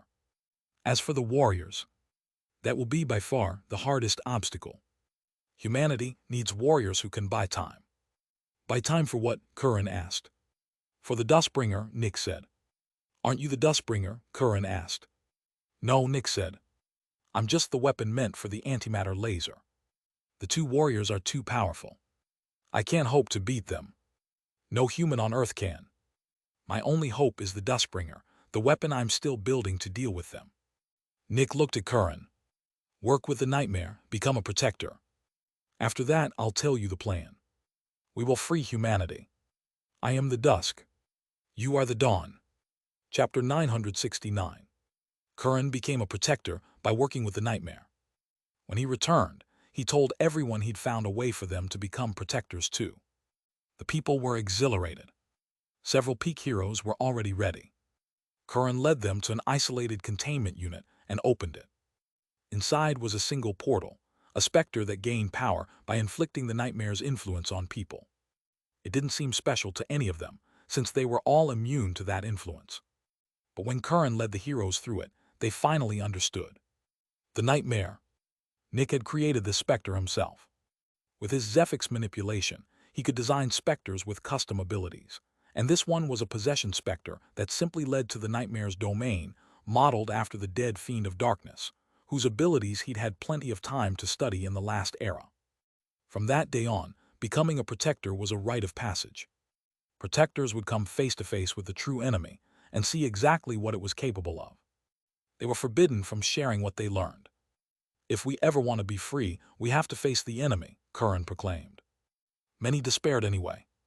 The nightmare was incredibly powerful. How could they fight something capable of creating a being like that? We are not alone, Curran said. The one who built this underground world is with us. You have seen his statue in the Grand Hall. For the first time, he told the others he could hear the Dustbringer's voice, that it spoke through him. Not everyone believed it, but it wasn't hard to prove. Curran invoked its power, and it answered. He pointed his staff at one of the impossibly powerful walls, and it exploded. The protectors were stunned. Nobody had ever managed to so much as shake those walls. And a moment later, the wall reformed in front of their eyes. The Dustbringer could destroy and create. The evidence was irrefutable. Somebody was here, somebody with unfathomable power. Curran's status rose further in everyone's eyes. He was no longer just their emperor. Now he was their spiritual leader too. There is no more danger in our world, Curran said. Until now, the Dustbringer has tested us. He created the Specters here, designed this world, and gave us adversity so we could grow. We have passed his trials. Now we must fulfill our true purpose. Freeing humanity. Opening up the stars. The path forward was clear. Becoming a protector wasn't difficult. Almost anyone could, as long as they kept working with Specters. Becoming a shield was harder, but not by much. Nick had already worked out a path for that too. Time passed, and Starbreaker Base grew stronger. Over the next 200 years, its people unearthed most of the Archive's technology, eventually building pure energy generators powerful enough to contain a peak adversary. The city held about 500,000 people now, most of them powerful extractors. When it was Curran's turn to become a shield, he traveled to a containment unit only he and Nick could open. Inside sat an ordinary-looking man. You must be Curran, the Pure One said. You are the Pure One, correct? Curran asked. Nick had relocated him to Starbreaker Base, planning to use his Zephyx to create shields. On his own, the Pure One couldn't help anyone advance. He had no abilities. But that no longer mattered. The entire system of Specter abilities and advancement had been artificially built by the amorphous race in the first place, and after centuries of studying it, Nick had learned to bend the rules. If you understood a rule perfectly, you could exploit it, or change it entirely. As Curran worked with the Pure One, Nick generated a specific Zephyx wavelength, synchronized it through the Pure One, and forwarded it to Curran. A Specter didn't actually need abilities of its own to help someone advance. The Zephyx synchronizer just needed something to copy. Nick fed it an artificial ability, and Curran's synchronizer copied it. Just like that, he advanced. This method had real advantages. Nobody needed a powerful adversary anymore. Sitting with the Pure One was enough.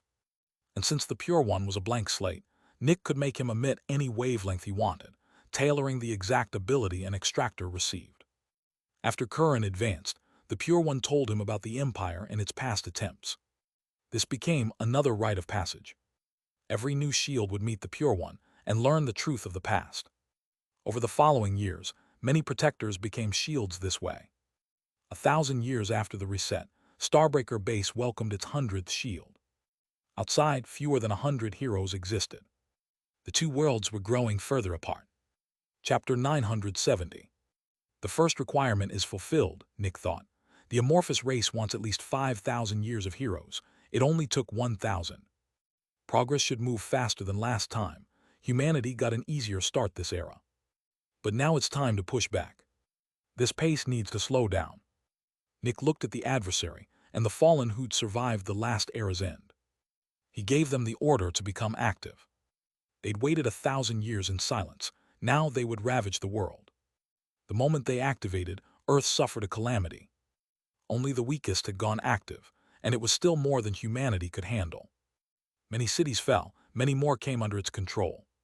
Once again, humanity hid from a specter far beyond them. The global suffering multiplied Zephyx production several times over. Meanwhile, Starbreaker Base moved to the next phase of the plan. A baby was born with ashen skin. The first Nightman of this era. The weaker Extractors saw the Nightman's existence as a terrible mistake. Why create psychopaths on purpose? Nothing good could come of it. But the protectors and shields held firm. They knew what they had to do. They needed the Nightmen to fight the true enemy. Over the past 1,000 years, Nick had refined their path forward. Millions of techniques already filled the archive, and he kept adding more. While the first Nightman grew, Nick turned his attention to the Dustbringer. For 1,000 years, he'd fed it pure energy. Since its soul stayed inactive, Nick could freely use its body. His upgraded blinding light ability gave him control over every form of energy, letting him carve energy pathways for techniques, fill its energy bones with the best internal techniques available, and push its advancement forward. His life creation and manipulation abilities let him reshape its body however he wanted. By now, the Dustbringer had reached the late 8th realm and knew every technique available. Nick had also filled its brain with all the memories he'd accumulated. It knew everything he knew. Since it didn't need the Nightman's DNA to resist the nightmare, it had no reason to. Nick could give it a purer path forward, micromanaging every biological process to strengthen every part of its body and mind. He'd noticed the resemblance himself. I'm doing what the mother of the amorphous race does, he thought. She creates purpose-built individuals for her race, a weak engineer when she needs one, a powerful warrior when she needs one. The difference is she does it biologically and automatically. I do it mechanically and by hand. There's one more difference, though. Her creations have no souls. The Dustbringer has one, it's just not active yet. The Dustbringer was Nick's ace in the hole. He had essentially reached the end of his own path to power. He was a Specter, and Specters had a ceiling. As a being of pure Zephyx, he was inherently at a disadvantage against beings of pure energy. He couldn't hope to grow strong enough to stop the warriors himself. He could build a biological body that ran on pure energy, but that would cost him his Specter abilities, and he needed those. Pure energy could do far more than Zephyx, and far more flexibly. But there were things only Zephyx could do. Pure energy worked by improving the baseline of a material or life form. So how would such a being turn to mist, or nothing at all? It couldn't. There were techniques for invisibility or imperceivability, but none for true intangibility. A pure energy lifeform couldn't pass through a powerful wall without destroying it. It could shrink, grow, change shape, but never fundamentally alter what it was. As a Specter, Nick could. He was Zephyx, just a kind of energy. Without his Specter abilities, how would he pass through the walls guarding the alien's extraction point? He needed them. For this mission, he needed to be as imperceptible as possible, and Zephyx suited that far better than pure energy ever could. Over the following centuries, Nick watched the Nightmen grow. With every technique already created, they advanced fast, no need to hunt Specters or search for energy sources. All the pure energy they needed was simply provided. The 100 shields, working with the artificial Specters Nick had built, produced a staggering amount of Zephyx, more than enough for the Nightmen's needs.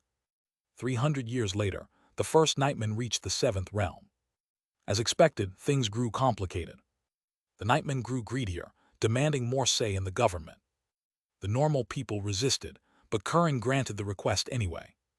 He'd seen how this played out last era and knew what came next. He also knew the Nightmen would soon dominate Starbreaker base outright. That single seventh realm Nightman could already beat mid-protectors. And the gap would only widen from here. The Nightmen were genuinely powerful, superior to Zephyx Extractors on almost every baseline. That was exactly how it was supposed to be. Chapter 971. Time advanced. Just 300 years later, the first Nightmen reached the eighth realm. As expected, the gulf only widened. This one Nightman could defeat over 90% of all the shields in Starbreaker base. Curran kept granting the Nightmen's demands, but always reminded them he didn't have to, a calculated way of building goodwill between the two sides. Unlike the last era, the Nightmen now had a permanent leader, not elected, but simply the strongest among them. Curran and Nick had secretly chosen him and quietly stacked the odds in his favor. He was unusually intelligent, and he understood that cooperation would net him more than force ever could. He knew the Nightmen needed the Extractors. Without them, there was no Zephyx. If the Extractors ever stopped working, the supply would dry up. Extractors could survive that fine since the world was covered in prefix. The Nightmen couldn't. They needed pure energy to live, and without Zephyx, they couldn't make it. Nick eventually revealed himself to the Nightmen's leader. Officially, Curran remained Emperor. Secretly, he and the Nightmen's leader worked as equals, steering Starbreaker base together. The leader was Daniel, the Night Emperor, a title that would stay secret for now, until the day the Nightmen formally took control.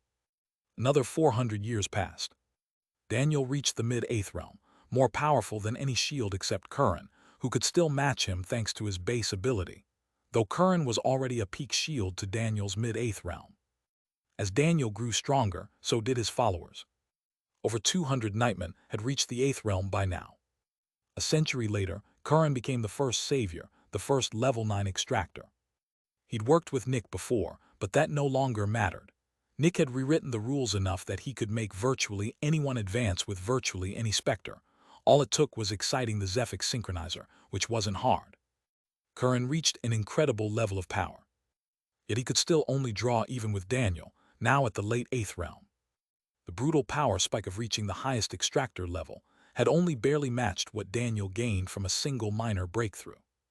Outside, the number of heroes had grown sharply, but they still hadn't produced a single protector. With only one fallen loose, they might have managed it by now. But Nick had already activated a second, and he kept quietly deleting their key research besides. Another 200 years passed. Daniel reached the peak eighth realm, and it finally happened. For all his power, Curran was helpless against him. The two staged a public duel, and Daniel won. The Nightmen were no longer the lesser race. Now they stood on top.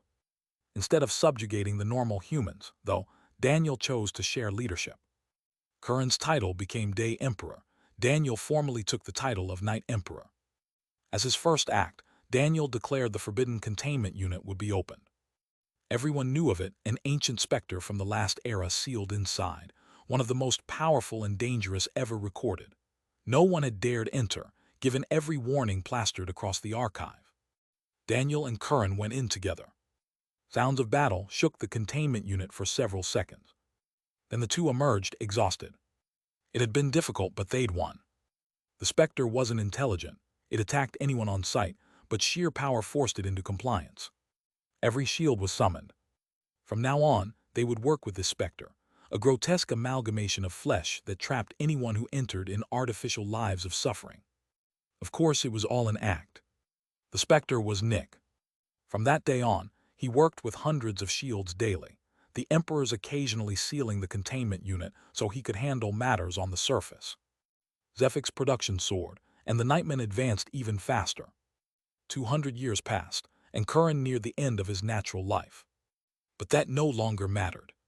The longevity limits at higher levels had always been artificial, just instability and degeneration in the Zephyx synchronizer. With fine-tuning, shields could live over 5,000 years, saviors up to 20,000. The Nightmen had no such limits. The Night Emperor, by biology alone, could live up to 100,000 years. As Nick kept working with the Extractors, he noticed he was on the verge of becoming an early Eternal. He couldn't allow that the aliens might notice. So he simply dispersed the Zephyx he was gathering, which only boosted Extractor Zephyx generation further. 200 years later, Curran became an early savior, and 3 more saviors joined him. But something else happened too. Daniel reached the 9th realm. The biology Nick had so carefully built for the Nightmen had become almost perfect, and the power Daniel gained from this advancement was staggering. Watching him, Nick felt a tangle of emotions. He's more powerful than me, he thought. I wouldn't win a fight against him. This was a first. The first time Nick had been weaker than someone at his own level. He was no longer the strongest in his league. From now on, he could no longer control the city by force alone. If Daniel ever betrayed them, all hope might be lost.